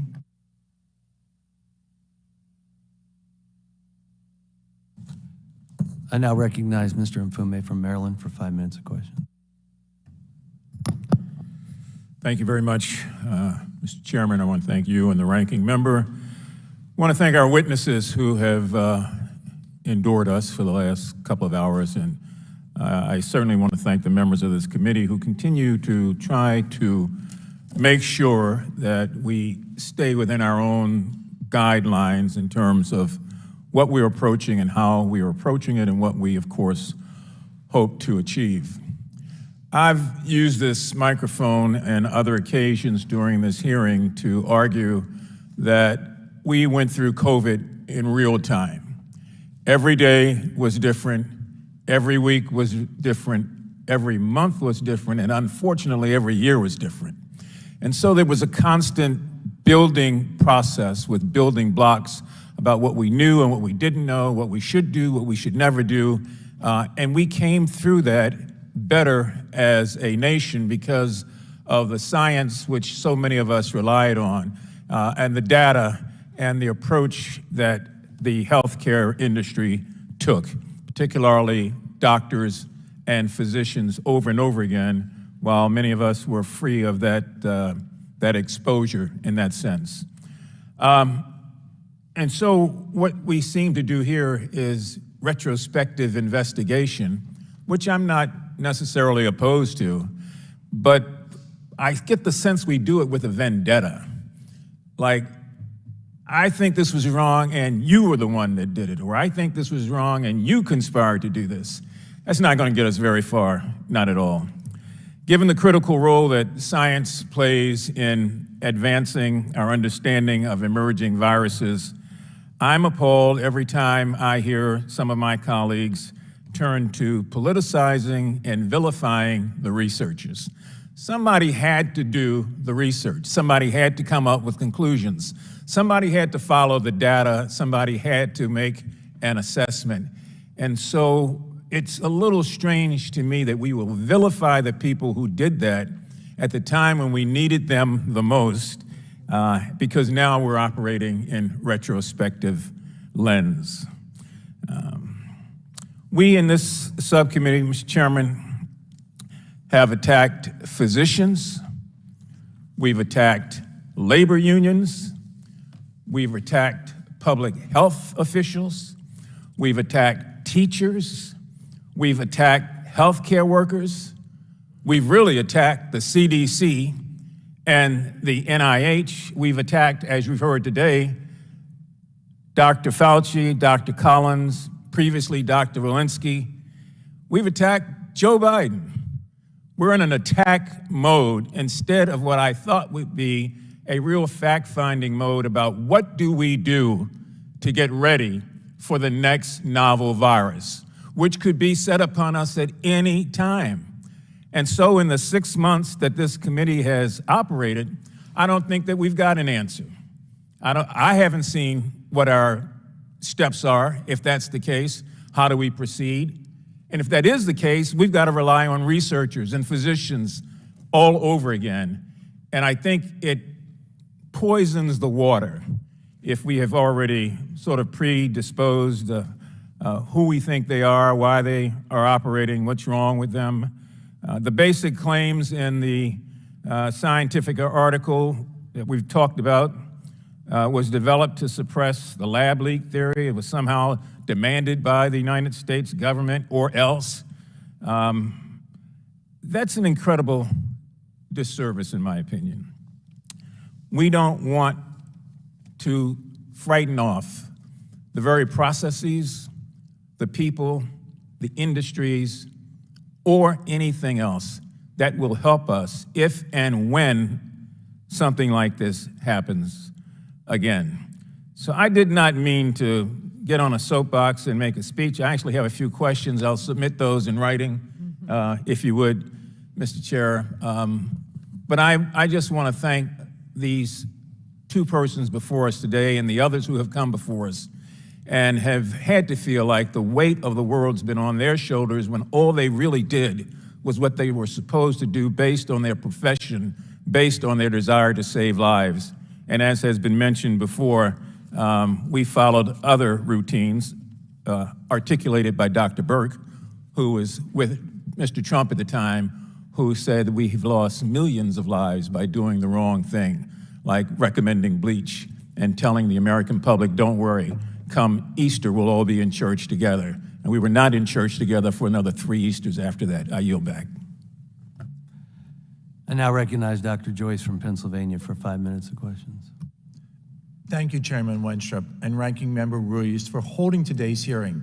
And thank you to both Dr. Anderson and Dr. Gary for testifying before this committee today. This committee has worked tirelessly, peeling back the layers on the events that transpired amidst the devastating coronavirus pandemic.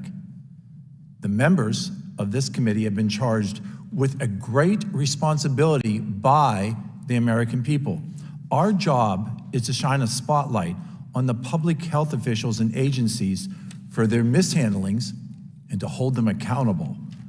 We are tasked with analyzing their misguided, their ambiguous, and their flawed policies so that we can learn how to better prepare and address any potential public health emergencies in the future.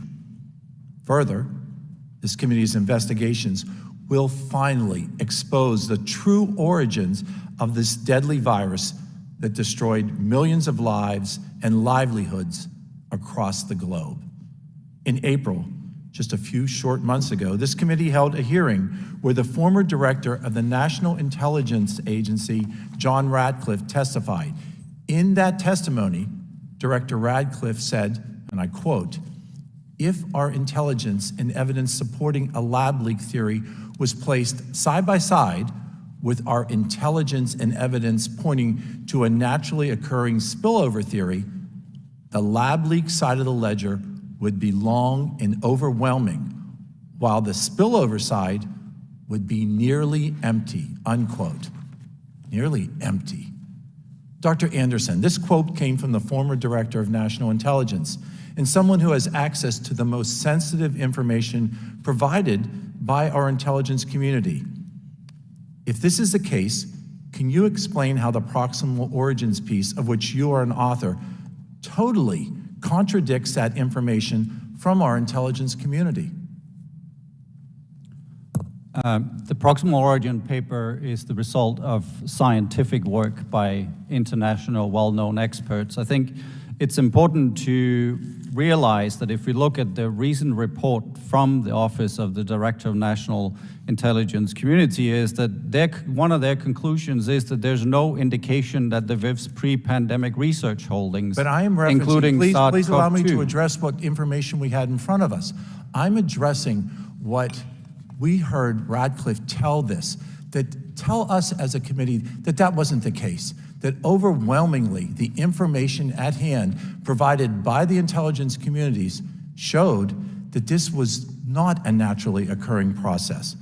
Dr. Anderson, in your testimony, you said the recently declassified report from the Office of the Director of National Intelligence does, as you said, conclude that there is no evidence to suggest this virus came from the lab.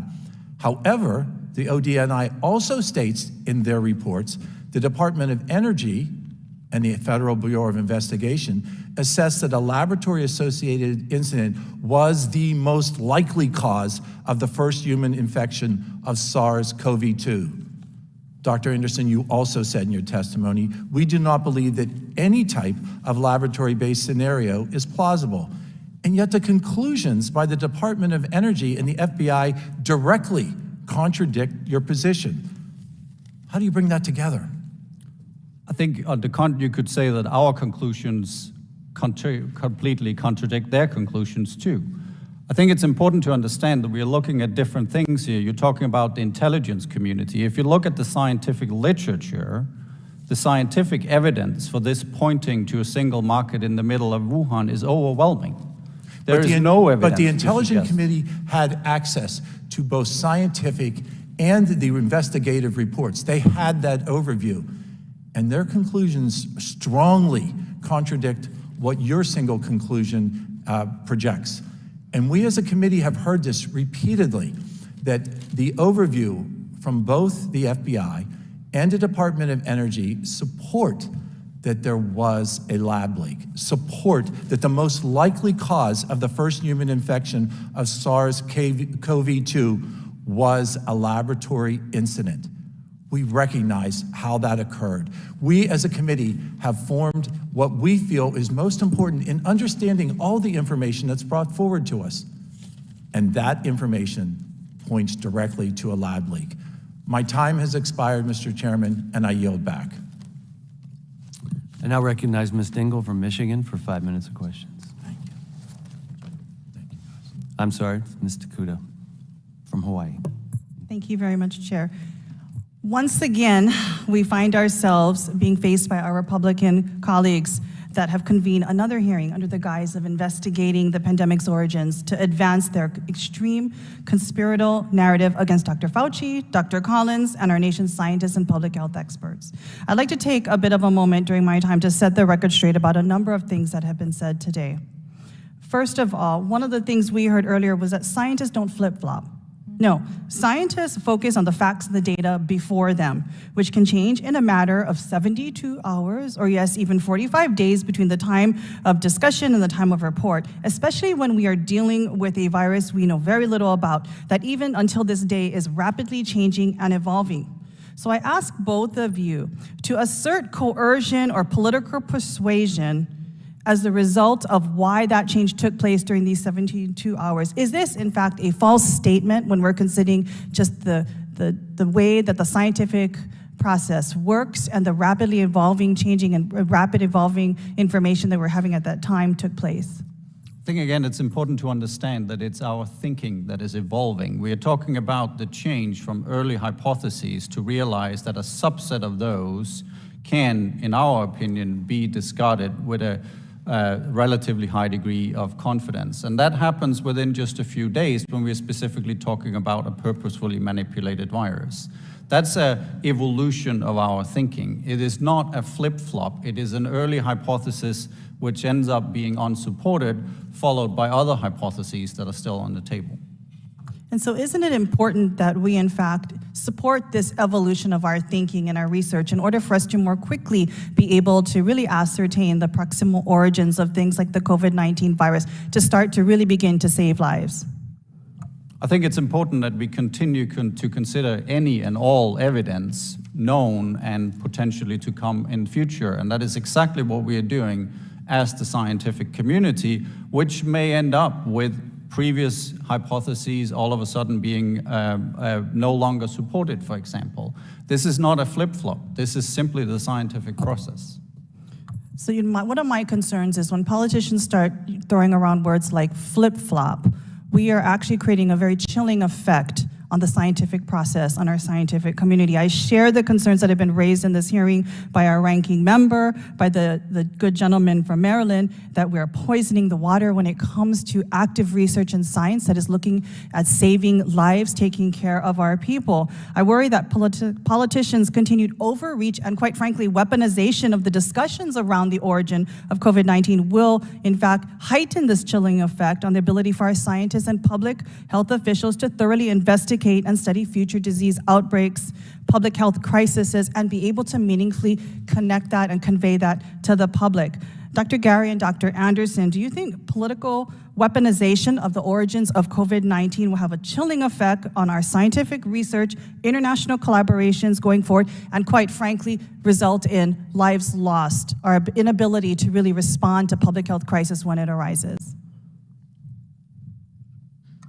You know, I'm a scientist. I try not to let all the din of the politics around me influence my analyses, my experiments, the choices that I make when I, work together with other scientists to write a publication. So, I understand what you're saying about the politics being influenced, but I can tell you that we did not let those factors influence our writing of the Proximal Origins paper or any of the other papers in Science and PNAS and the other journals that we've written and influence our thinking about the origins of SARS-CoV-2 in any way.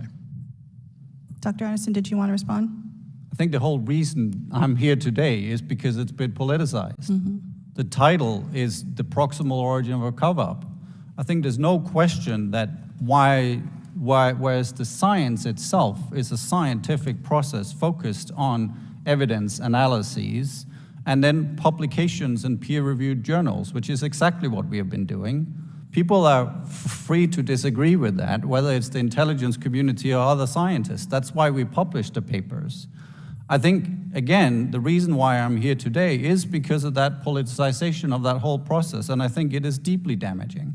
I think there's a need to rebuild trust. I think it's important to understand that scientists and politicians need to work together, and I think the way to do that, I think, is just focus on the facts and focus on the actual evidence. Thank you. I think we absolutely do have to focus on the facts. I think that for researchers like yourself and others going forward, have to double think what they put on their Slack messages and channels and their emails and their text threads, and instead not be distracted from the actual work of the research. What it'll end up is lives lost. It'll cost us time to actually getting to what the origins of these disease and public health crises are. So we have to stop the weaponization of the origins of COVID-19 discussion. Thank you, Chair. I yield back. I now recognize Mr. Cloud from Texas for 5 minutes of questions. Thank you, Chairman. Dr. Gary, how many years have you spent in the field of immunology? Virology. Yeah, sorry. About 45. 45, that is significant, no doubt. I think, I'm not a scientist, don't pretend to be, but I think it's hard sometimes for the American people when we go through things and we read things like where 2 days prior to a draft being released, you are saying, literally, I really can't think of a plausible natural scenario where you get from a bat virus to one very similar to it to COVID. You said, I just can't figure out how this gets accomplished in nature. It's stunning. And then 2 days later, while it wasn't the Proximal Origins paper, it was basically the conclusion that you had outruled that as a hypothesis. And you said, what new data came available? We imagine it took, there's 2 days between that and February 4th. Your statement, I assume it took a day to write the draft, and so that's one heck of a data dump in one single day that would change 42 years of experience that led to this previous hypothesis. 45 years, I believe, was it? You said it was because of some new data that came available on the pangolin, and Dr. Anderson, you agreed with this in a interview in the New York Times. You said, for example, we looked at data from COVID being found in other species such as bats, pangolins, which demonstrated that other features first appeared unique to COVID were in fact in other related diseases. But during the peer review part, you said that was not data that was included, that the pangolin information had no leaning into the conclusions you made. Is that correct? So the timeline keeps changing here. First it's 2 days, and it's 3 days, it's 4 days. It's actually 45 days when we're talking about It's 45 days before the draft was published, I but think there's it's a peer important. review period, and within 2 days, the conclusion had changed from, oh, this is not going to, oh, it's impossible that this could have happened. So that is true. And then you spent some time actually drafting Proximal Origins, and then you had it peer reviewed. During the peer review process, they brought up, there was questions asked to you, and you said there is no evidence on present data that pangolin COVID are directly related to COVID-19, in spite of the fact that a year later you said the opposite of that on national TV. And so that's concerning to me. You also said that anyone believes anything contrary to the wet market theory is a conspiracy theorist. And then you corrected that statement, but you certainly said that those of us in the majority, that's not a scientific statement, that's a political statement. You've also said the only scientific data that is correct points to proximal origins, to natural origins. Yet we have the FBI, the DOE, we have a number of other scientists who've worked in this field for decades also pointing to this.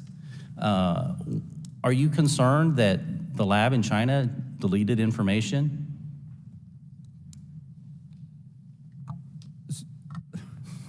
So I think there's a lot of questions in there. There's a lot of words, at least. But I think the important thing is that, again, if you look at the intelligence community, for example, the majority of them believe this is natural, right? If you look at the recent report, it says almost all agencies agree that SARS-CoV-2 was not genetically engineered. That's one of our main conclusions in the proximal And after origin recent information, papers. they're changing their viewpoint. That was originally, and new information has come out. Do you have access to classified information? I do not. I think it's important to realize, Do you though, think that it's not concerning? Do you think that the CCP is a trusted partner? I don't think the CCP is the trusted Okay, partner, no. you said you based your conclusions a lot on the publicly available data coming out of the lab. That publicly available data is what China has made available to the public. And at the meantime, we see them destroying data. We see them not allowing us access to the lab to research anything. And then we also see scientists disappearing who worked in China. You don't find that concerning, and that doesn't cause any sort of suspicion? I think it's important to understand that the conclusions are based in part on evidence from China. Of course, the pandemic started in China, so necessarily early data on cases and what happens at the market will necessarily have to be from China itself. However, several of our conclusions do not rely on evidence from China. For example, the majority of the conclusions in proximal origin are based on publicly available data, which is not just from China, that's from elsewhere as well. In later papers, a lot of our conclusions can be replicated using data that is from outside of China. So there's no specific reliance on any single data set. There's also not, importantly, there's not one single piece of data that would convince me it's this or it's that. And I think the pangolins, which continue to be misrepresented of what we actually mean, is an important point of that. The reviewer said that based on the pangolin data, you can just reject any potential lab leak origin. And we say you can't do that. The pangolin data itself is insufficient to do that. You need to look at the consilience of evidence, and you need to look at all the evidence in concert, and that's exactly what we're doing in proximal origin. And that is also one of the reasons why our thinking on this particular question evolved over time from early hypotheses to later conclusions published in the peer review. Can you not acknowledge that there are qualified scientists in this field who disagree with you? Absolutely. Are they conspiracy theorists? They are not conspiracy theorists, and I think it's important to have scientific debate and disagreement. Now recognize Ms. Green from Georgia for 5 minutes of questions. Thank you, Mr. Chairman. In 2012, 6 miners working in a bat-infested mine in southern China caught a coronavirus, had symptoms like COVID-19, and 3 died. But we didn't see a worldwide pandemic. We didn't see millions of people die. We didn't see governments shut down their economies, take away freedoms such as speech, freedom of religion, freedom basically to work a job and support our families. After that, samples of that virus were taken to the Wuhan Institute of Virology, the only biosafety level 4 lab in China. The Wuhan Institute of Virology did gain-of-function research on these samples and other samples of coronaviruses. In autumn of 2019, the SARS-CoV-2 virus appeared in Wuhan, the closest known relative to the virus extracted from the miners held at the Wuhan Institute of Virology. Even early in the outbreak, the virus was well adapted to human transmission. Wuhan authorities worked to silence dissenters and those affiliated in the Wuhan Institute of Virology.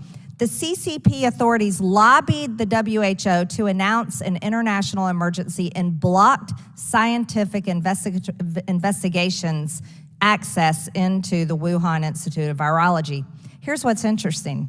Chinese military major General Chen Wei was put in charge of containment of COVID-19. He is the CCP's top biological weapons expert and raises questions about Chinese military involvement at the Wuhan Institute of Virology. Dr. Gary, Dr. Anderson, I'll ask each of you one at a time. Why would they put the top biological weapons expert in charge of containment of a virus that was very similar to the one that a few miners caught in 2012, that, by the way, didn't turn into a pandemic? Why would China put their top biological weapons expert in charge instead of just another virologist? Dr. Gary? Representative Green, I don't have any idea. I have no idea. Okay, Dr. Anderson? I can't comment on that. I think it's important to realize, I assume you're referring to the virus RTG13. And what is very clear is that RTG13 cannot have led to SARS-CoV-2. These are very unrelated viruses. Well, it's interesting, though, that you all wrote a paper claiming to know exactly the origins of COVID-19, but China put their top biological weapons expert in charge of containment. On January 15, 2021, the Department of State released a fact sheet entitled Activity at the Wuhan Institute of Virology. It discussed 3 primary areas of concern. First one, illnesses inside the Wuhan Institute of Virology. The U.S. government believes several researchers inside the lab became sick in the fall of 2019 before the CCP first reported cases of COVID-19. That was in the lab. The CCP prevented journalists, investigators, and global health authorities from accessing the lab, including interviewing the researchers that fell sick in 2019. Sounds like they were concerned about so-called conspiracy theories, just like you were. There was also research at the lab starting in at least 2016. The Wuhan Institute of Virology was researching RATG13, just as you mentioned, the bat coronavirus, with the closest relationship to SARS-CoV-2, 96.2% similar. The Wuhan Institute of Virology has published record of dangerous gain-of-function research, gain-of-function like our government has funded with grants through EcoHealth. I'm sure you're familiar. There's secret military activity at the lab. The U.S. government determined that the lab collaborated on publications and secret projects with the CCP military since at least 2017. Perhaps that's why they put their top biological weapons expert in charge of containment, because they were very aware of the type of research that was going on at the lab, where people that worked at the lab got sick with COVID-19 first. But you guys think this came from nature. Do you still believe it came from nature, Dr. Gary, Dr. Anderson? Yes, I do believe that the natural origin via the wildlife trade is the most likely origin based on all the science, all the data that we've analyzed. Dr. Anderson? I do. And I think it's important you mentioned the six researchers here. In the recent report, again, the IC continues to assess that this information neither support nor refutes either hypothesis of the pandemic's origin, because the researchers' symptoms could have been caused by a number of diseases. Actually, Dr. Anderson, I'll reclaim my time. The IC believes that the origin of COVID-19 is from the lab. Most of the intelligence community believes that, and they've stated so. So is the Energy Department. And so do many other doctors and researchers believe that it came from the lab. And from all of this evidence, it's very clear that China also believed it came from the lab. But it's unfortunate that you all are speaking the same pro-China talking points as some of our colleagues on our committee. And I think it's more important to really recognize it probably came from the lab. I yield back. I now recognize Dr. Jackson from Texas for 5 minutes of questions. Thank you, Mr. Chairman. Dr. Anderson, Dr. Gary, Dr. Anderson in particular here. I just wanted to address one thing here to start with. I know this has been mentioned again, but I just want to reiterate this. You emailed Dr. Fauci prior to the February 1st call, and you said, quote, "The unusual features of the virus make up a really small part of the genome," end quote. And then you went on to say, "After discussions earlier today, Eddie, Bob, Mike, and myself all find the genome inconsistent with expectations from evolutionary theory." Later on in the phone call that followed, Dr. Farzan said, "So I think it becomes a question of how do you put all this together, whether you believe this is a series of coincidences, what you know of the lab in Wuhan, how much could be in nature, accidental release, or nature event. I am 70-30. Dr. Gary, you stated, I really can't think of a plausible natural scenario where you get from the bat virus to one very similar to it, to where you insert exactly 4 amino acids, 12 nucleotides that all have to be added at the exact same time to gain this function. I just can't figure out how this gets accomplished in nature. It's stunning," you said. All right. Nevertheless, 3 days later, and I cleared this up in the hearing, so thank you. I thought this was the initial release of Proximal Origins, but it wasn't. But nevertheless, 4 days later, I have this email here, and it's been mentioned already by one of my colleagues here, but I just want to reiterate it again. This is an email on February the 4th that was initiated, at least what I have here, by Dr. Holmes, who I wish was here so he could answer a couple of questions I have about this email. But it says, it's addressed to Jeremy Farrar, and it says, here is a summary so far. Will be edited further. It's fundamental science and completely neutral as written. Did not mention other anomalies, as this will make us look like loons. I have no idea what that means. I'd love to find out, but he's not here to answer that question. It was replied to by Dr. Farrar, who also CC'd Dr. Fauci and Dr. Collins, and said, please treat in confidence. A very rough first draft from Eddie and the team. They will send on an edited, cleaner version later. Dr. Francis Collins replied, very thoughtful analysis, and then Dr. Jeremy Farrar replied with something, which I don't know what it is because the vast majority of every bit of his response is redacted out, so I don't know exactly what that was. But my question was, is during, you've cleared up that this was not the initial draft of Proximal Origins, that this was a response email or a follow-up draft report, or whatever you want to call it, in response to the phone call that took place on February the 1st. My question for both of you is, at that particular point, when this information, this draft summary was forwarded to Dr. Collins and Dr. Fauci, referencing the phone call that you'd had days earlier, were your conclusions changed? Had your hypothesis changed at that particular point? I can take that. I think, let me just go back to the original email, because there's other sentences in that email that I think is important to. First of all, I say we have a good team lined up to look at very critically at this, so we should know much more at the end of the weekend.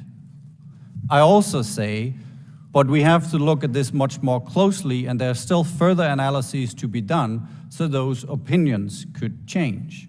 When you're looking at our February 4 summary, which is the one that you're referring to here, our main conclusion is that we believe deliberate engineering can be ruled out with a high degree of confidence.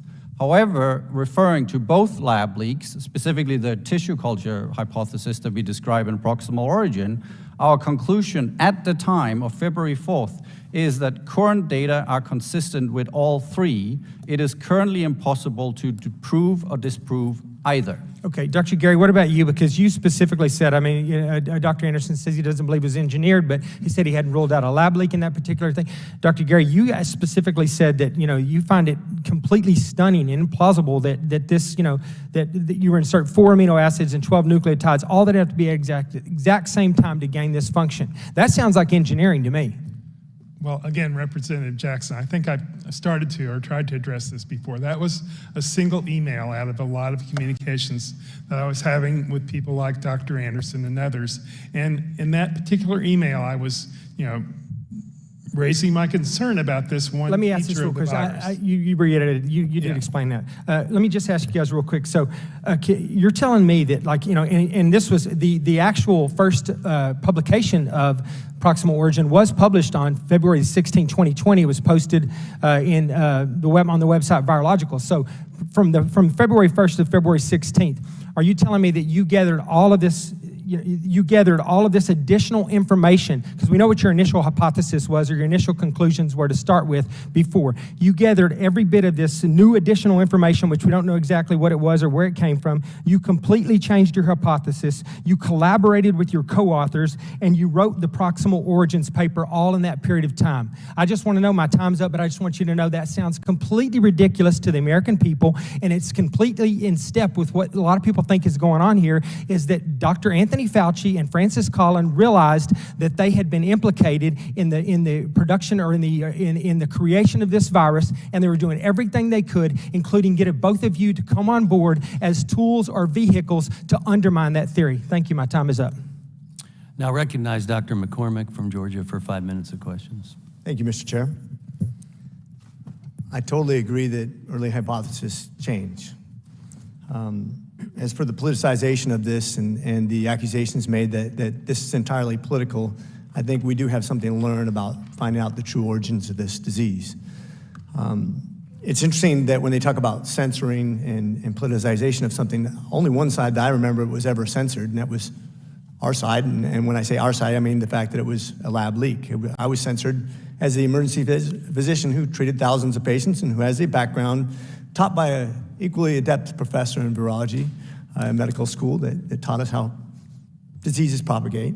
One of the things I thought was interesting, I think it's very wise of you to admit that there's many possibilities.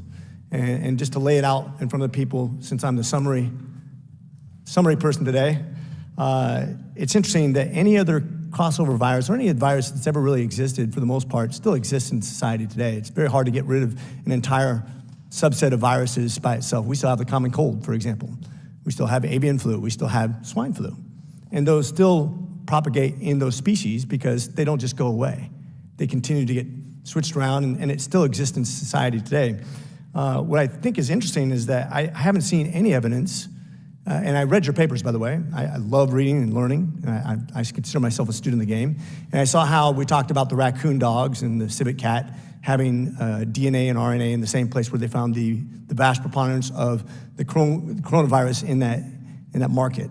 However, what we didn't see is that there was any immune response by those animals to this virus that supposedly can propagate inside of that species also, which would be a natural way to propagate a virus by virology standards, which you'd have to admit. If it exists in the species, it has to be able to propagate and continue. It doesn't just go away. It's not just found in the same proximity of a species, but inside the species with antibodies and resistance. To say that it's just because it's in the same area as somewhere that a dog was found or a cat was found or a penguin, whatever you want to say, is for me just like smear some COVID on this wood and say, look, it came from this wood. To give our people who are watching this who are maybe not medical background to understand, that's obviously impossible. Just like it's impossible to have a virus that exists inside of an animal species go away or not have any sort of immune response or any propagation if that's where it came from in the beginning. And that's where I find a huge hole in your theory. As scientists, I love science. I'm trying to follow your science, and I don't get it. I just don't get it. It doesn't matter if it's found in the same area. Did it continue to live in that species? Is it still found? I know for a fact China has looked for it hard and killed lots of animals trying to find it and cannot find this natural immune response and this natural propagation inside of these species. So therefore, my natural conclusion is it didn't come from there. What I do know, if I use just logical thinking, and I've heard your responses, so I get it. I don't really have too many questions because I've heard your responses over and over again, but I'm just from a scientific standpoint, I want to summarize this for folks who aren't scientists. I just explained the science behind this, that if you can't find it, you can't find the immune response, you can't find disease propagating inside of a species, then it really never existed in that species, and therefore that's not scientific.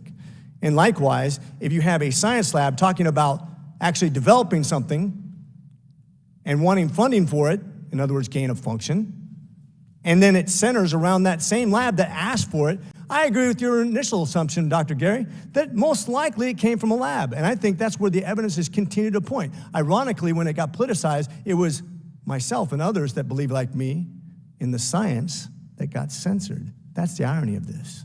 And yet I'm accused of politicizing this. I just want to make it very clear for those people who are watching who are not scientists that this is a scientific discussion. But it's also a political discussion because we have to figure out where it came from in order to deal with the next pandemic. And if we're going to try to assume that we're going to stop the evolution of viruses in the wild, that's not something we can really do much for. We can prepare for it, but we can't stop that. But we can stop gain-of-function research when we admit that that's where the disease came from.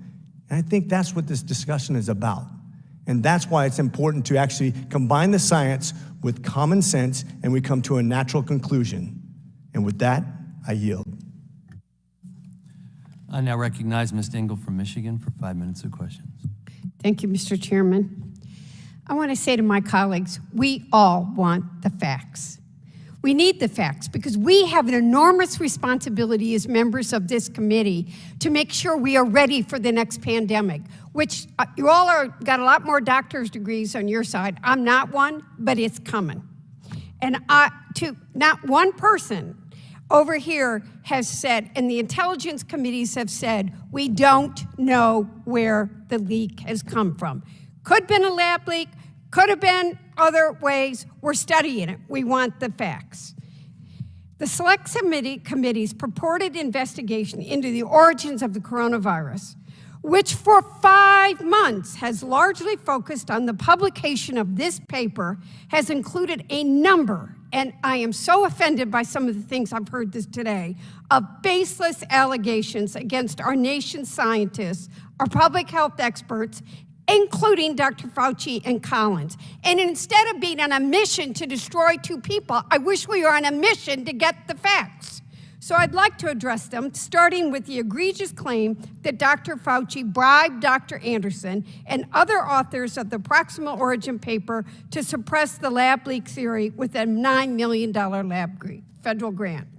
Dr. Anderson, in your written testimony, you described these allegations as, quote, absurd and false, and explained the key funding decisions for this grant, including its scoring and review by independent experts, was made even before the first outbreak of COVID-19.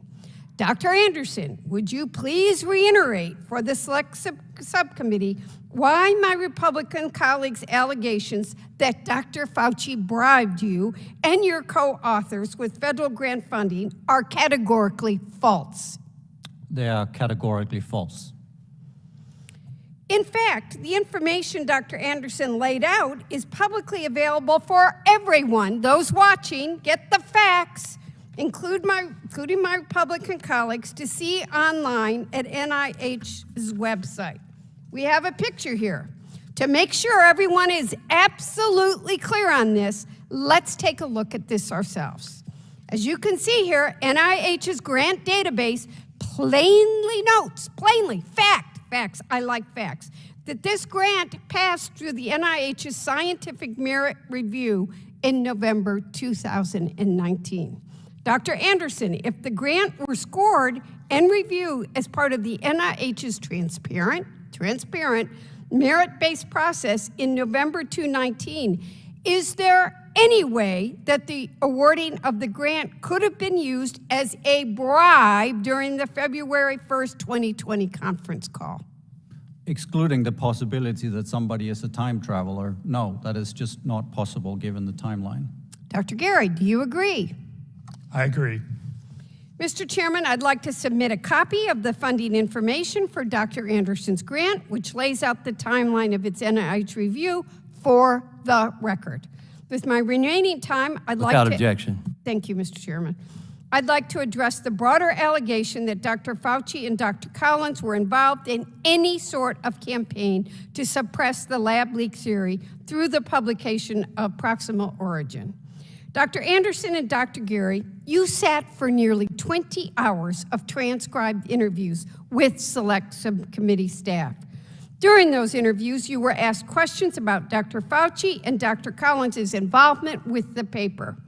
Dr. Gary, in your interview, you told the Select Committee that Dr. Fauci and Dr. Collins never contacted you or gave you advice about writing that paper.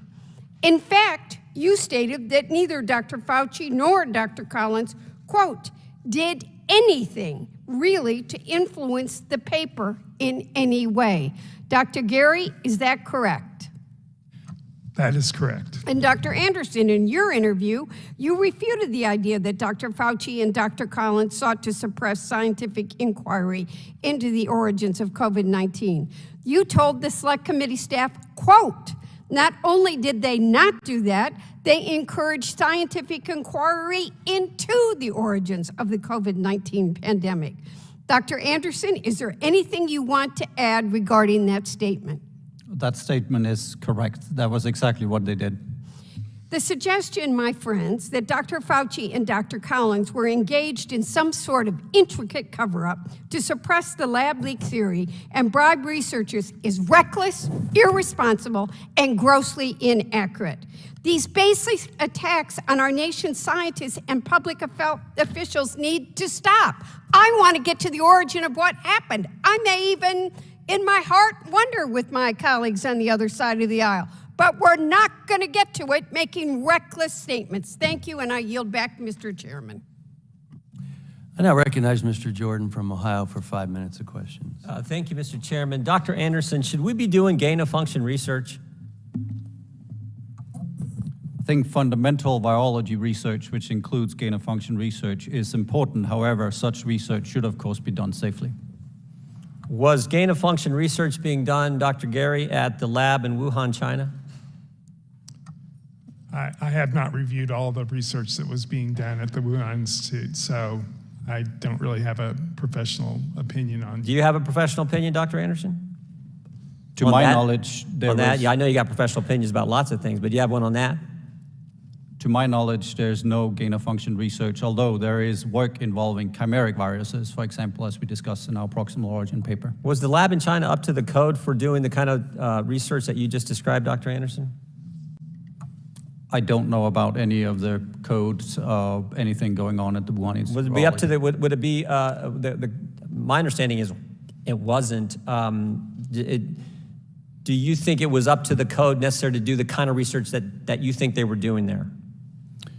Again, I can't talk to the code of the lab itself. I think what is clear from the published research from the Wuhan Institute of Virology was that a lot of this research was done at biosafety level 2, which I considered at the time to be insufficient, and today, especially given the diversity of related viruses. So just to be clear, you guys don't know whether they were doing gain-of-function research or not. You think they weren't. I think they were. You think they weren't. But regardless of that, what they were doing there, what the biosafety level at that lab wasn't up to the code it should have been for the research they were doing.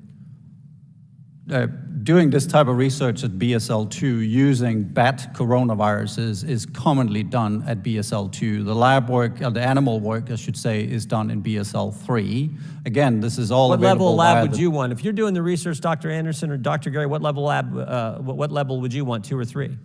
This would again typically be approved at biosafety level 2. However, as I said from the beginning, is that I believe, especially given everything we know, based on how many of these coronaviruses we have, that this kind of work should in future, via international regulations, be done at BSL-3. Should be done at a higher level than it was done there. Correct. That's what you're saying. Got it.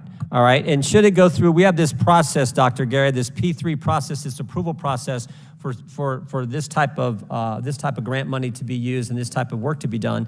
Should it go through that process before it's approved? I mean, in your hypothetical, yes. I mean, of course, we should follow the regulations.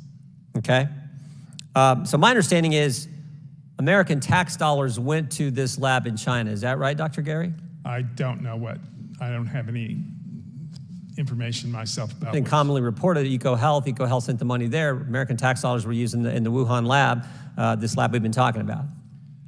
I haven't reviewed the financial transactions between the NIH and EcoHealth Alliance. Okay, Dr. Anderson, just real quick, and I know you've touched on this earlier. So on January 31st, the now email that, somewhat famous email that you sent, virus looks engineered, virus not consistent with evolutionary theory. I think that was part of that email and comments Dr. Gary made, where it was what prompted the conference call. And then 4 days later, you come back and basically say, if you believe it came from a lab, then it's some crackpot theory.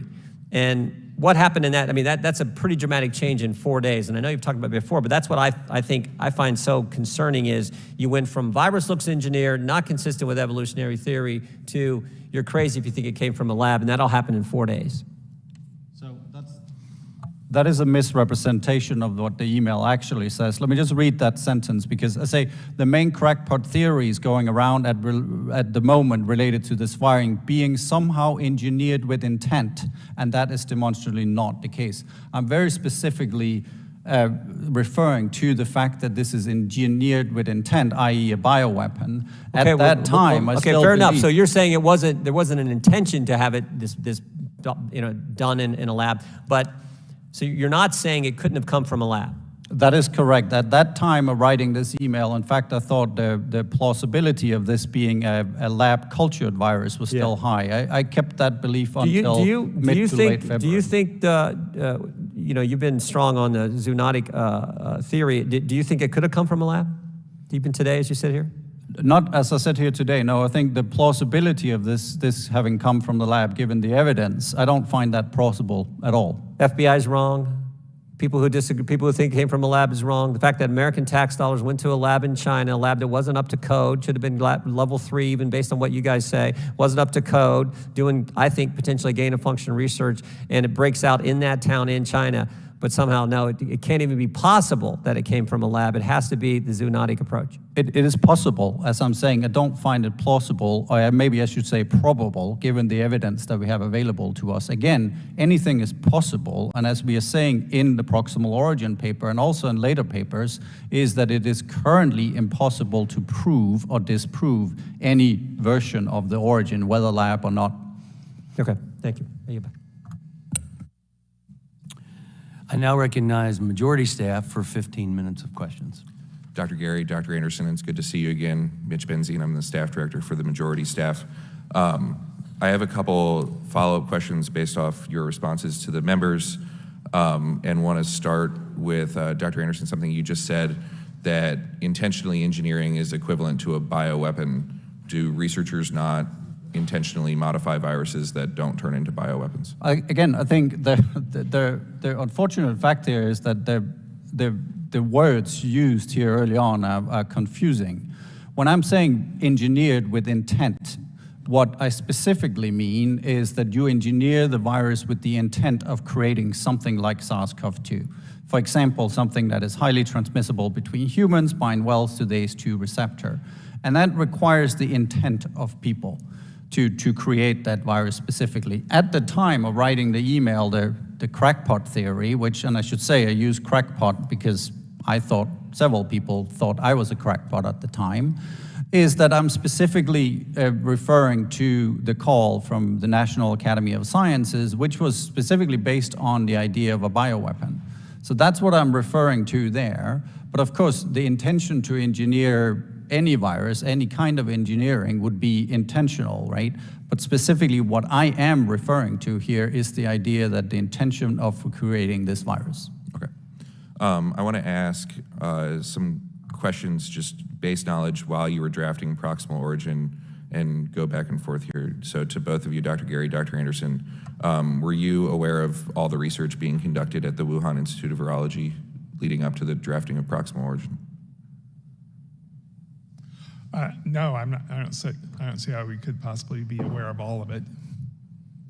That is correct. I mean, I would say we were, of course, well aware of what has been published, which is what raised the initial hypothesis, which was that this could potentially have come from a lab, was because we are aware of the type of research going on at the Wuhan Institute of Virology. But not all the research. Of course not, no. You've testified, both of you testified previously that it's maybe not common, but researchers don't always publish everything, at least contemporaneously. No, I don't think most researchers publish their results contemporaneously. Are you aware, Dr. Gary, Dr. Anderson, were you aware at the time that the Wuhan Institute of Virology was conducting research on pangolin viruses? I was not aware of it. No. Both of you, were you aware that the Wuhan Institute of Virology was conducting experiments that involved intentionally simulating natural recombination events?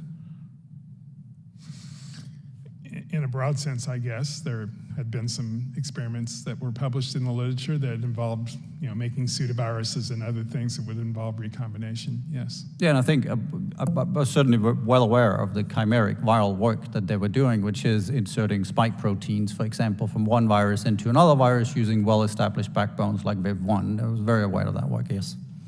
Were you aware that the Wuhan Institute of Virology had the capability to conduct those experiments without leaving a trace? It is well known that you can do cloning systems that leave no trace. However, if you look at the published papers from the Wuhan Institute of Virology, the vast majority of them do, in fact, leave traces. But of course, the awareness was, I think we even discussed it in the Slack messages that you have, that of course it's possible to create recombinant viruses, for example, that don't leave a trace of the recombination itself. I'm wondering how you're able to take genetic engineering off the table so quickly when you don't have awareness of what the Wuhan Institute of Virology is doing. They can conduct experiments without a trace, and they were in fact doing research on bat and pangolin viruses. Again, we're talking about intentional engineering here. And if you look at the virus itself, you look at the viral genome, talk about the furin cleavage site, for example, is that the furin cleavage site is suboptimal in the sense that this is a crap furin cleavage site. Further, it appears to be inserted out of frame. These are the clear signatures of natural evolution, because natural evolution is just good enough, whereas engineering, typically we will be a precise insertion of something that had either been used before or certainly something that would have been optimal. And this particular furin cleavage site, which has since evolved in the human population, is not an example of that. But in proximal origin, you eliminate not just intentional engineering, also not a laboratory construct. How were you able to eliminate that, not knowing what was going on? So again, as I explained in my written statement, we're talking about the laboratory constructs, specifically referring to the well-known backbones being used and a purposefully manipulated virus, i.e. the virus with an intent. We don't actually talk about engineering per se, because that's a broader term. So we don't specifically say that the data eliminates that one, but I would say my personal opinion, as we also state, is that I don't find that particular version of events to be plausible. Sitting here today, do you think that language in proximal origin is confusing or doesn't fulfill your intent?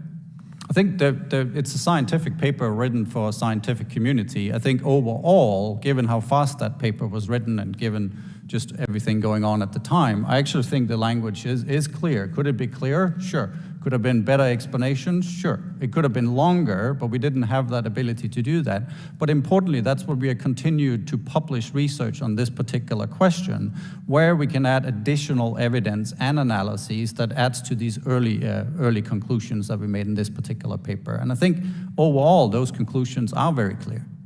Dr. Gary, do you think that could have been written more clear for the intentional engineering bioweapon language? I mean, you're always, better prepared in hindsight, right? So, I think the paper has stood up very well to the scientific community and as a basis for, moving forward with some of our other studies that we did, looking into the origin of the virus. Still regarding the experiments that were taking place at the Wuhan Institute, did either of you have any conversations with Peter Daszak about those experiments while drafting Proximal Origin? We did not. I think, again, the type of experiments ongoing at the Wuhan Institute of Virology were well known based on the published literature. And again, this is why, in the first place, we raised what I thought was a likely hypothesis of a lab-associated virus. And I think that is also the reason why some of the suggestions from our colleagues that we could just dismiss that hypothesis out of hand without any further analysis or even consideration of that particular theory, I thought was wrong at the time. And that's because we were well aware of the type of work that was ongoing. Dr. Gary, did you have any conversations with Dr. Daszak? I did not. Dr. Anderson, you testified in response to Ms. Lesko's questions that the Wuhan Institute's sequence database was actually removed in February of 2020, not September of 2019. Did you ever access it in that interim time? I did not, no. Okay. Dr. Gary? No, I didn't. I want to shift gears a little bit and go back to kind of the early days in the conference call. You've talked about this, so we can run through it briefly. Dr. Anderson, did you have a call with Dr. Fauci on January 31st, 2020? I did. Was anyone else on that call? No. And on that call, you testified here and testified in your interview that he suggested drafting a peer-reviewed paper about whether or not it came from a lab. Is that a fair characterization? Again, the suggestions, as I recall it, given that my initial hypothesis was that of a lab-associated virus, was that he said that if I thought this came from the lab, I should consider writing a paper on it. And then you were both on the conference call on February 1st, 2020, correct? In earlier questions and earlier testimony, you testified that Dr. Farrar set up the February 1st conference call. He was the organizer of the February 1st conference call. In the email from Dr. Fauci to you, Dr. Anderson, from January 31st, memorializing your phone call with him, Dr. Fauci wrote, "I told him," referencing you, "that as soon as possible, you and Eddie Holmes should get a group of evolutionary biologists together to examine carefully the data to determine if your concerns are validated." Does that sound like setting up the conference call? That is not setting up the conference call. As I mentioned, that conference call was set up by Dr. Farrar in terms of who should be on the conference call. He conferred with Eddie, and Eddie conferred with us for suggested names, for example. How do you read that statement then? What did Dr. Fauci tell you about convening a group of evolutionary biologists? Again, to my I don't actually know what he is saying here, but again, that process, as far as I remember, was already ongoing because Jeremy Farrar himself was going to organize this conference call. Again, as far as I know, Dr. Fauci had no role in the conference call itself. That was fully Jeremy Farrar, as can see from the emails. And then you testified earlier today that Dr. Fauci reiterated maybe not the suggestion to draft a peer-reviewed paper, but his support for a peer-reviewed paper on the February 1st call. Is that correct? I don't recall whether he specifically suggested a paper, but yes, he was certainly supportive of us continuing to look into this particular question. But as we have both mentioned, is that we don't actually remember Dr. Fauci having any particular role in that conference call itself. And then you had clarified in your transcribed interview that initially it wasn't about publishing it. Like, despite Dr. Fauci's suggestion for a peer-reviewed paper, your initial thought was more of an internal report back to the teleconference group, not necessarily publishing that. Is that correct? That is correct. I think at the time, I just wanted to look at this more closely with a set of trusted colleagues and well-known experts and looking at these kinds of questions. Whether that would eventually result in a paper was, for me, too premature to even think about. Did the initial drafts of that report provide a lot of the backbone for Proximal Origin? I think that if you look at for example, the different scenarios that we are considering are the scenarios that we eventually end up considering in Proximal Origin as well. So did those early drafts and reports and summaries lay the basis for a later paper? Yes, of course. However, that was at the time not for the purpose of specifically creating a paper. So would it be fair to characterize, since it laid the basis, that the February 1st conference call also laid the basis for Proximal Origin? I wouldn't say so. I think scientists have discussions and conversations all the time that then later on end up in being actual papers. But again, the conference call was not for the purpose of writing a paper. It was for the purpose of discussing the questions that I specifically had raised with Eddie Holmes first, and then him with Jeremy Farrar.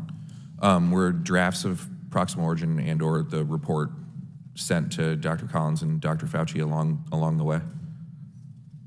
There were the summary drafts, which you have seen. The actual drafts of the paper, I think we probably changed to a paper form maybe on February 8th or something like that.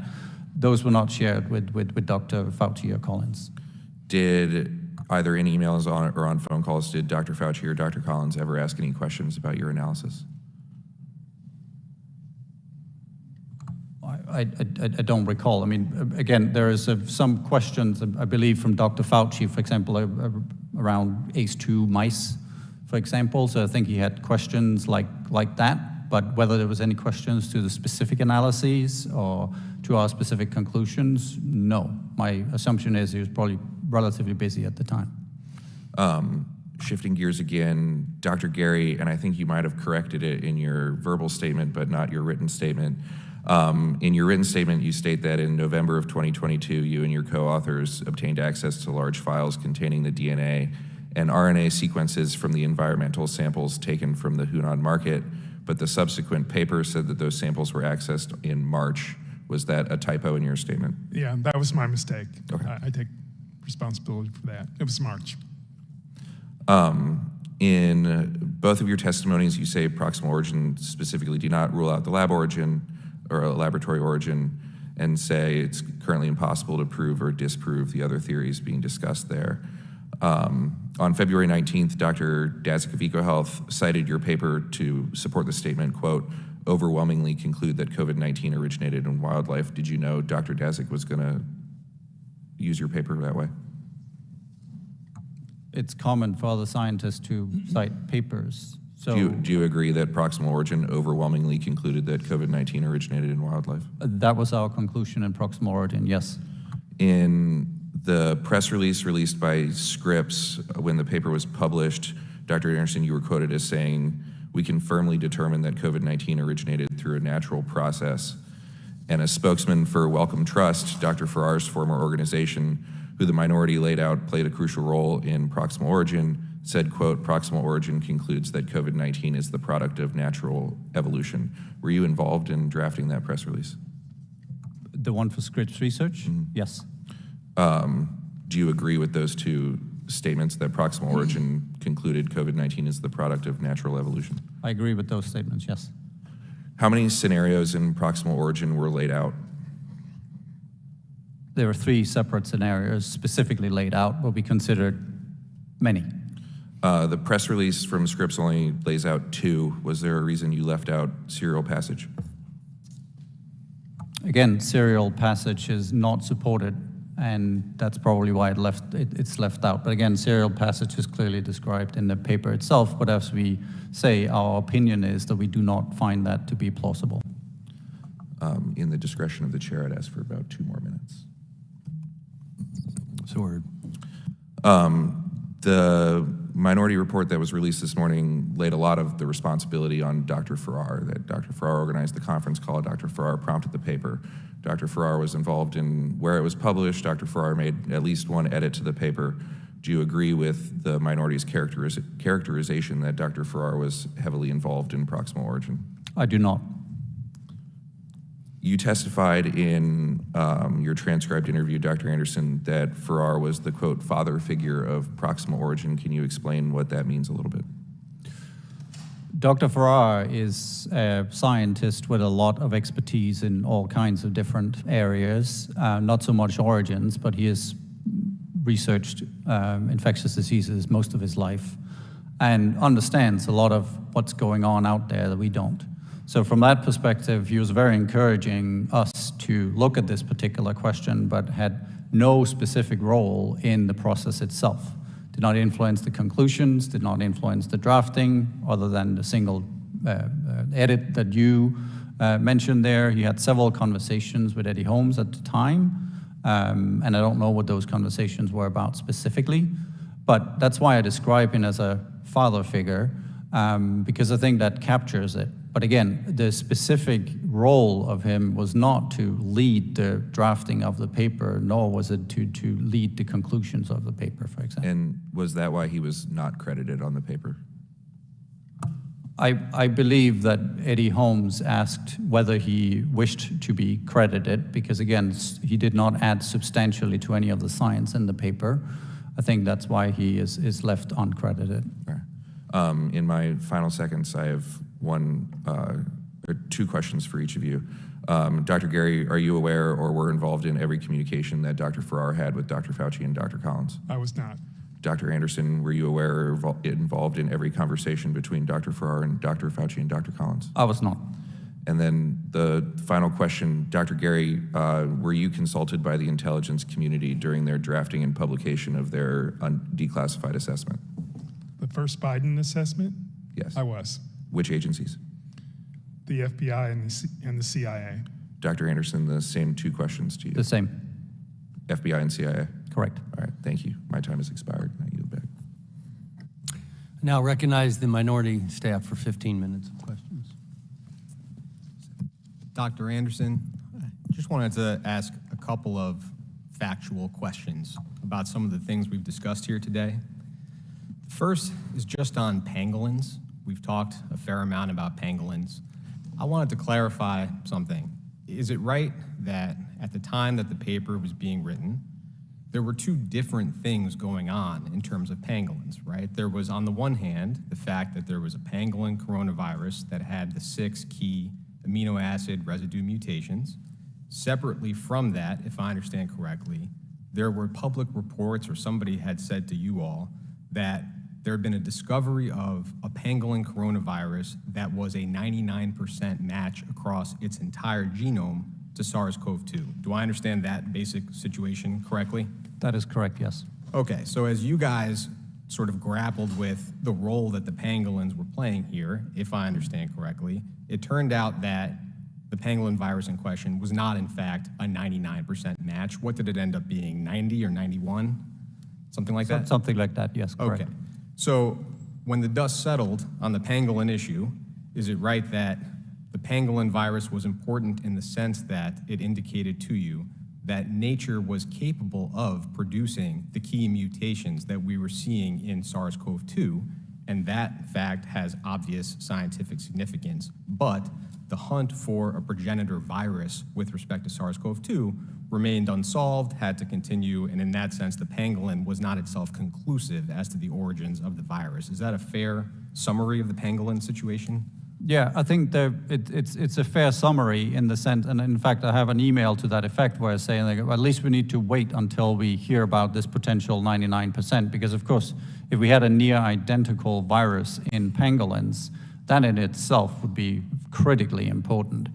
But that turned out just not to be correct. In fact, it was the receptor binding domain that was 99% identical. That in itself is very important because it tells you that that particular receptor binding domain exists in nature. Really importantly, too, is that it does not mean that pangolins themselves were necessarily involved in the recombination events of SARS-CoV-2, since we have seen in the Lao viruses, banal viruses, for example, we have found receptor binding domains that are, in fact, as similar to SARS-CoV-2 as the ones that we find in the pangolins. So as I mentioned to Chairman Wenstrup's earlier questions, is that these recombination events do not require these two animals to be in close proximity. We believe that these recombination events happen in bats. And I think that and the way you just described it is consistent with the way that you and your co-authors discussed pangolins in the final product of the Proximal origin. That is correct. That is correct. One point of clarification with respect to the February 1st conference call. We spent a lot of time talking about that. I just want to clarify, zooming out from a factual point of view, because I think it's natural for us to think of it as an American call. But there were quite a number of people on that call, just sort of starting at the center of it. It is correct to say that Dr. Farrar organized that call, is that right?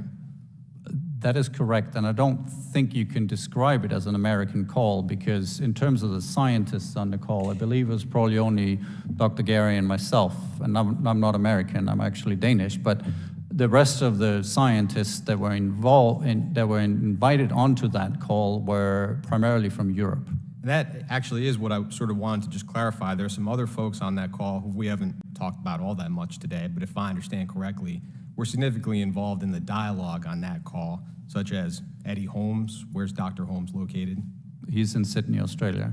What about Andrew Rambo? He's in Edinburgh, in Scotland. Ron Fouchier and Marion Koopmans? Yeah, they're in the Netherlands. And Stefan Pullman? Germany, I believe.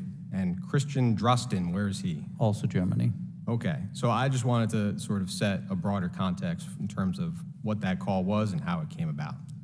And there's just one more discrete thing I wanted to ask about.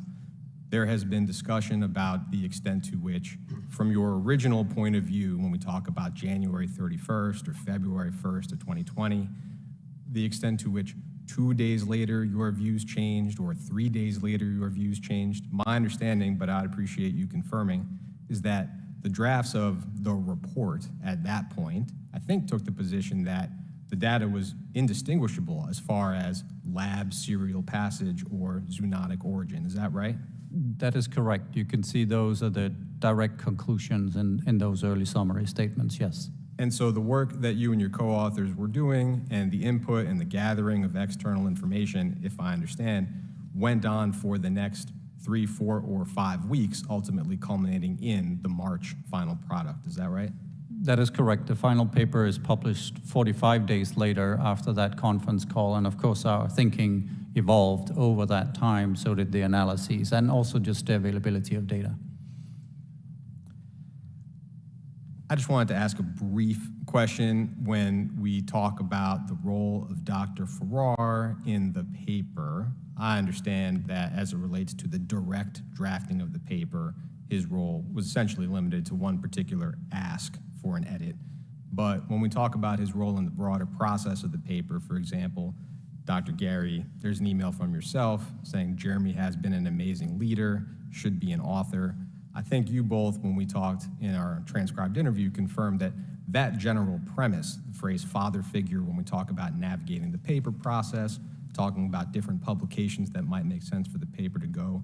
That sort of role in the process is an accurate description of Dr. Farrar's role, I think. Either one of you can confirm that that's... Yeah, that is correct. And I think importantly, too, is that Dr. Farrar is on later papers. We have a paper, I believe, in 2021 in the journal Cell, which is a review on the available evidence. And Dr. Farrar is an author on that particular paper.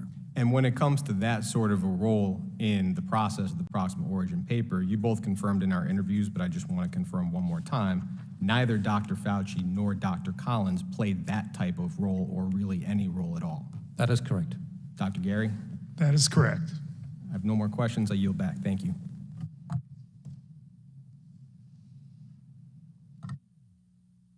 I now recognize the ranking member for any closing statement that he would like to make. Thank you, Mr. Chairman. Over the course of today's hearing, we have heard baseless allegation after baseless allegation and unsubstantiated claim after unsubstantiated claim about Drs. Fauci and Collins and their involvement with the Proximal Origin paper. The Select Subcommittee has reviewed thousands of pages of internal documents and conducted transcribed interviews with authors of the paper, which has only revealed that Drs. Fauci and Collins had little to no involvement in the drafting of and publication of the paper. Findings that have only been confirmed once again by testimony in today's hearing. Rather than following the facts of their own investigation, my Republican colleagues have only doubled down on their unproven conspiratorial accusations, using this Select Subcommittee's far-reaching platform to vilify our nation's scientists and public health experts in the name of repairing trust after they have manufactured distrust and destroyed it. Every day, Select Subcommittee Republicans spend on advancing this partisan narrative. The American people pay the price. How? Every hour and taxpayer dollar are focusing and pushing this wrong, harmful, bias-centered narrative and political theater instead of on investigating our experiences to garner forward-looking policy solutions to prevent and prepare for the next pandemic comes at the expense of the American people and our public health. The fact is, the origins of the COVID-19 pandemic remain unknown. We have heard, this is a very interesting lab for the psychology of confirmation bias. Today, I mean, we've seen it. We have heard, when you have confirmation bias, you are set on your thinking, and now everything you do has to prove your narrative. So you pick and choose evidence and data. That's one method of doing it. The second method is you take things out of context or you misrepresent the data or things that were said, like putting it in places and a piece of a puzzle to show your or prove your narrative. The third is that there's a lot of disregard of evidence or the truth that is contrary to the narrative. So in other words, if you say something confirming a truth, it's skipped over, it's disregarded. The truth just doesn't matter if it doesn't fit the narrative. And we even seen flat out lying today. Lying. For example, we have heard that the intelligence community strongly supports that this was a lab leak theory. The reality is that you have one agency with low confidence, you have another agency with moderate confidence that this was a lab leak theory, okay? 2 out of the 6 so far. They do not strongly, with high confidence, say that this was a lab leak, but we heard that they do from the other side. That's a lie. The data is there. That's not an opinion because the facts has been presented. They have been studied. The next lie, flat out, was that most of the intelligence community agencies believed that this was a lab leak theory, declaring it as if it was true. Yet you have 4 agencies, it's math, guys, 4 agencies with low confidence saying this was zoonotic. You have 2 agencies with low to moderate saying that with low and moderate confidence that this was a lab leak. 4 is more than 2. 4 is more than 2. So that statement that is aligned with their narrative was a flat out lie. And in the absence of hard proof or access to information by the Chinese Communist Party, we may never know conclusively. I mean, we've looked at the intelligence agencies. We've passed a bill in a bipartisan way to make them public and reveal. There's no smoking gun in the intelligence community. It is still to low to moderate confidence on either side, with the majority saying they still think it's zoonotic.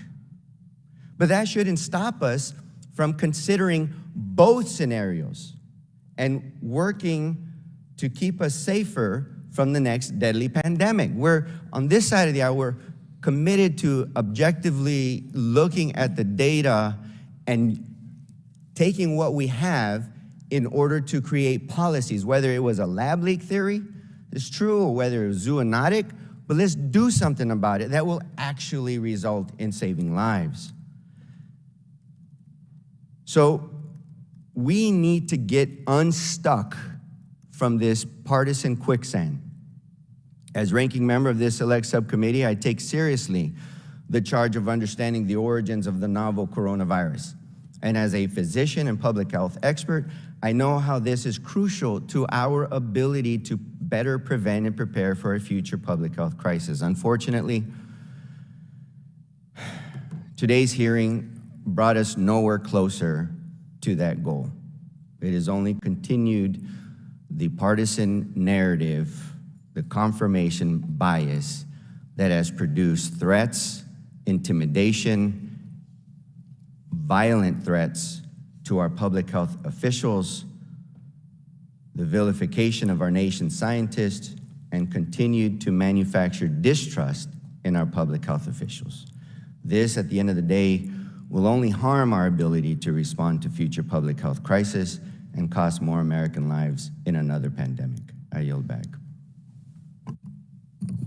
Thank you. You know, as chairman of this committee, and I think on behalf of the committee, we're working on behalf of the lives lost or severely damaged in America and across the globe by a deadly virus, a virus that should have united our country, but instead divided our nation and the world. I've said since the beginning, this is an after-action review for lessons to be learned so that we can provide a path forward.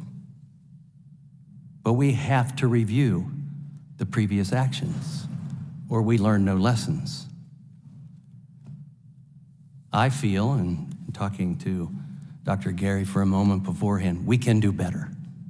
And we have to do better going forward. This process that we have been through as a nation is not it. As a nation, as a world, is not it. And we can lead the way of doing better. You know, our staff report that's been out investigates our government processes, exploring how decisions were or are made, revealing statements made in the process, such as those behind me here, statements made by those involved directly or indirectly. Yeah, we're exploring a potential cover-up. That is what we are doing. It's exploring. That requires investigation. To both of you, you receive federal dollars. We appropriate those Congress appropriates those federal dollars.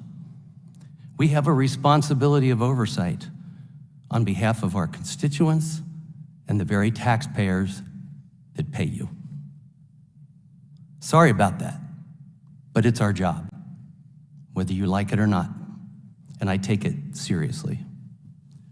We have discovered things like statements by Dr. Morens, who works for NIAID. Send things to my Gmail. I'm getting FOIA'd all the time. You both know what FOIA'd means, correct?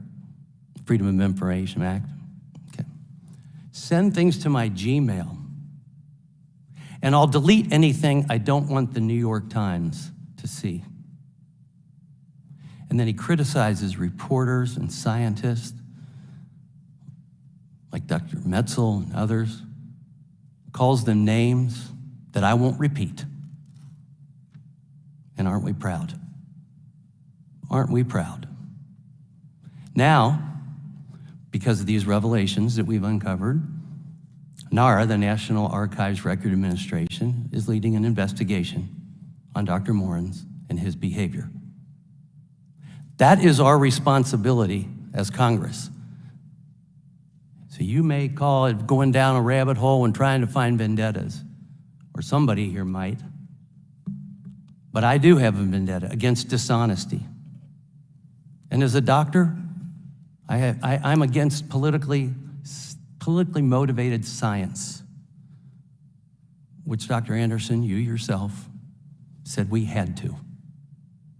You hate to go down, let me see if I can find the quote, but you hate to go down a political path, but you had to, and I'm paraphrasing there. You know, in the staff reports that have come out, the minorities today, talking about political, our report 0 times mentions Republicans or Democrats. 0 times. Their report mentions Republicans or Democrats 38 times. Who's being political? Who's being political? And when Dr. Collins sends an email to Dr. Fauci on April 15th saying, do more to squash the lab leak, which essentially is halting scientific debate. And Dr. Fauci goes out on the White House lawn the next day, quoting proximal origins, saying this came from nature, as if definitive. I want to know why. I want to know why that is. I'm a physician. I've served in public health. Science has always fascinated me. We ask why. We ask how. Dr. Gary, I think I have your quote here, where you cite, I'll put it in quotes, the finding of SARS-CoV-like coronaviruses from pangolins with nearly identical RBDs, however, provides a much stronger and more parsimonious explanation of how SARS-CoV-2 acquired these via recombination or mutation. I get that. I can see where you came up with that and wanted to know about that. But as we've heard today, and we've had testimony before, there were no pangolin viruses at the wet market or pangolins. They're 603 miles away. No evidence of a bat either. Yet, ODNI reports potentially epidemic viruses from pangolin samples are at the WIV and have been since 2019. That's not 603 miles away. I recognize the dangers of a wet market. I recognize the dangers of gain-of-function research. Dr. Fauci was asked to recognize that in an article I read from 2012 in, I think, Weekend Australia. Dr. Fauci on this gain-of-function research, I'm paraphrasing here, so forgive me. He said, aren't you concerned that doing something like this might get out of a lab and create a pandemic? And his response was basically that the benefits outweigh the risks. Well, if this came from a lab, I certainly don't see how the benefits outweigh the risk. In 2005, our own State Department talked about publicly how China is researching bioweapons. In 2015, they even published a book related to genetic bioweapons. I'm a soldier. I sit on the Intelligence Committee. I'm sorry. That matters to me. And it's not to be taken lightly. And when I look at some of the things, I hear like things said, yeah, certain intelligence agencies said low confidence, but it came from nature, and others said it came from the lab. Well, I'm a physician that sits on the Intelligence Committee, and I've been looking at this since it came out, the very beginning. And when it comes to what the Intelligence Committee came up with, that 90-day commission, I want to know who they talked to, because it matters. And I'll get into that in a minute. This is looking at everything, not spouting about Republicans or Democrats. This is looking to what happened and what happened to this world and how did it happen, and let's have a scientific debate. And when Dr. Collins suggests to Dr. Fauci that we squash one of the theories, that is stopping the debate. And that concerns me because we pay them. And I want to know why they wanted to do that. That's not a vendetta. That's fair. It was important that the Select Subcommittee on the Coronavirus Pandemic hear directly from the authors of Proximal Origin. Hear from you to better understand how it was drafted and published and who was involved with this process. And I thank you for your transcribed interviews, and I thank you for being here today. I have no personal preference as to whether COVID-19 came from a lab or if it came from nature. In fact, in many ways, I wish it came from nature, but we could prove that. I would feel a whole lot better than feeling something this deadly, this lethal is being made in a lab or held at a lab. But I do care deeply also about gathering as much information as possible so we can learn from the COVID-19 pandemic, so we can prevent one in the future. I do care if science is tainted by politics, as the Proximal Origin authors wrote in their own emails. I didn't write that. We heard today that there are some in the intelligence community who have confidence that COVID-19 came from nature.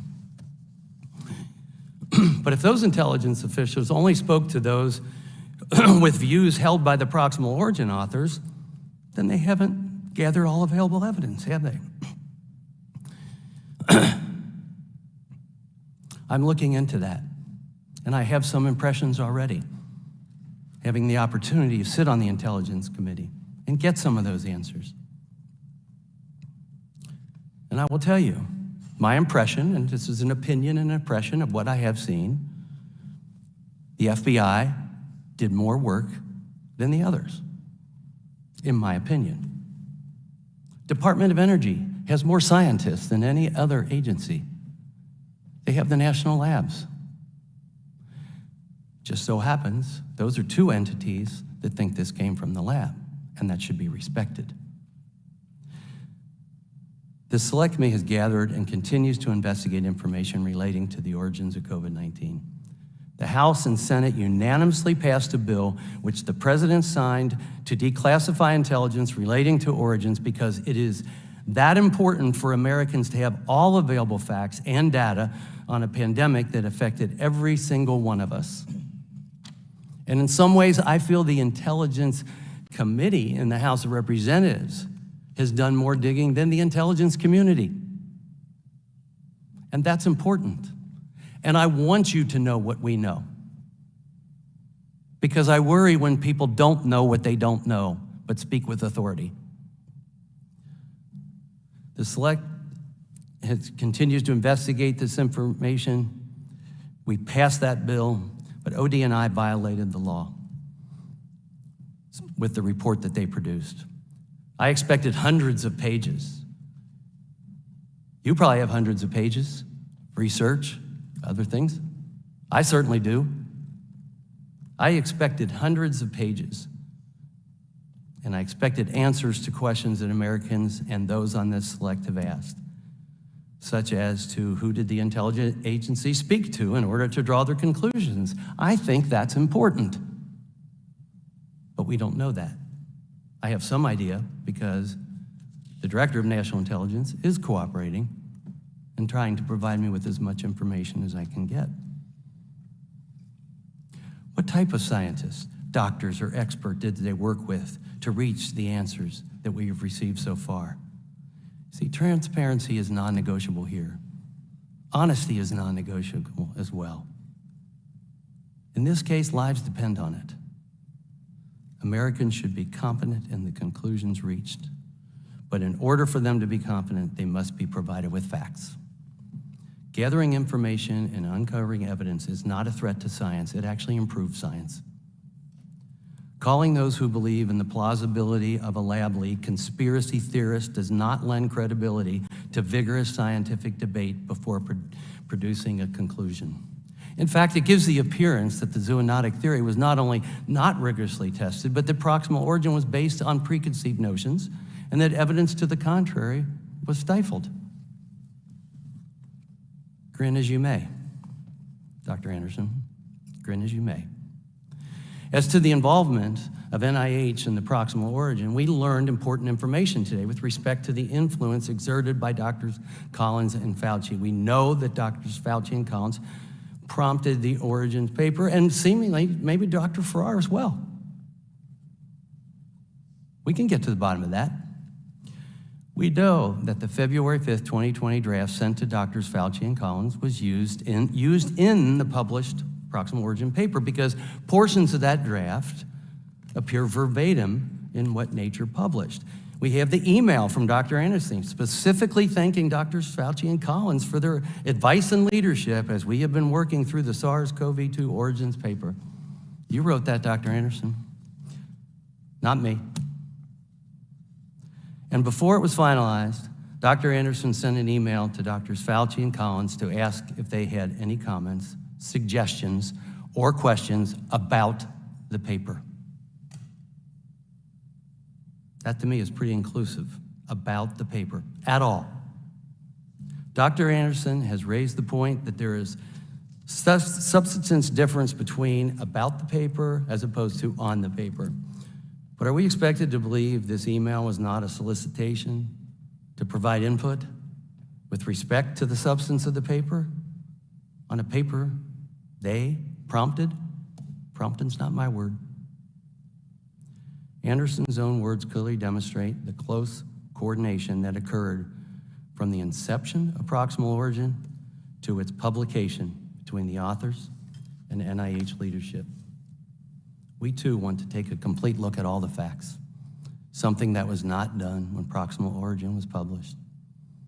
We covered the reasons and motivations as to why debate and discourse were stifled today. If the breadcrumbs of the origin of COVID-19 lead us directly to the doorstep of a single wet market in central China, then we should start there and work backwards, smartly. Large portions of the intel community, however, numerous experts and the evidence gathered indicate confidence that the virus originated from a lab. Human-to-human transmission has been proven to be highly contagious, and we still haven't found the alleged animal that started it all. But many people have died. And that's why we brought the authors of Proximal Origins here today, on behalf of all those that have died or suffered otherwise, or the unintentional consequences of lockdowns, school closures, etc. But many Americans have lost loved ones. Millions across the globe have suffered from this pandemic. And we need to find out how COVID-19 originated so that we can prepare for a future pandemic. I believe that's in your hearts, but I don't think the process is right. We need to do this so that we make sure we base decisions off of sound science. We don't have the luxury during a pandemic to protect feelings or push preferred narratives or play politics. We have a duty to find the truth and to push forward.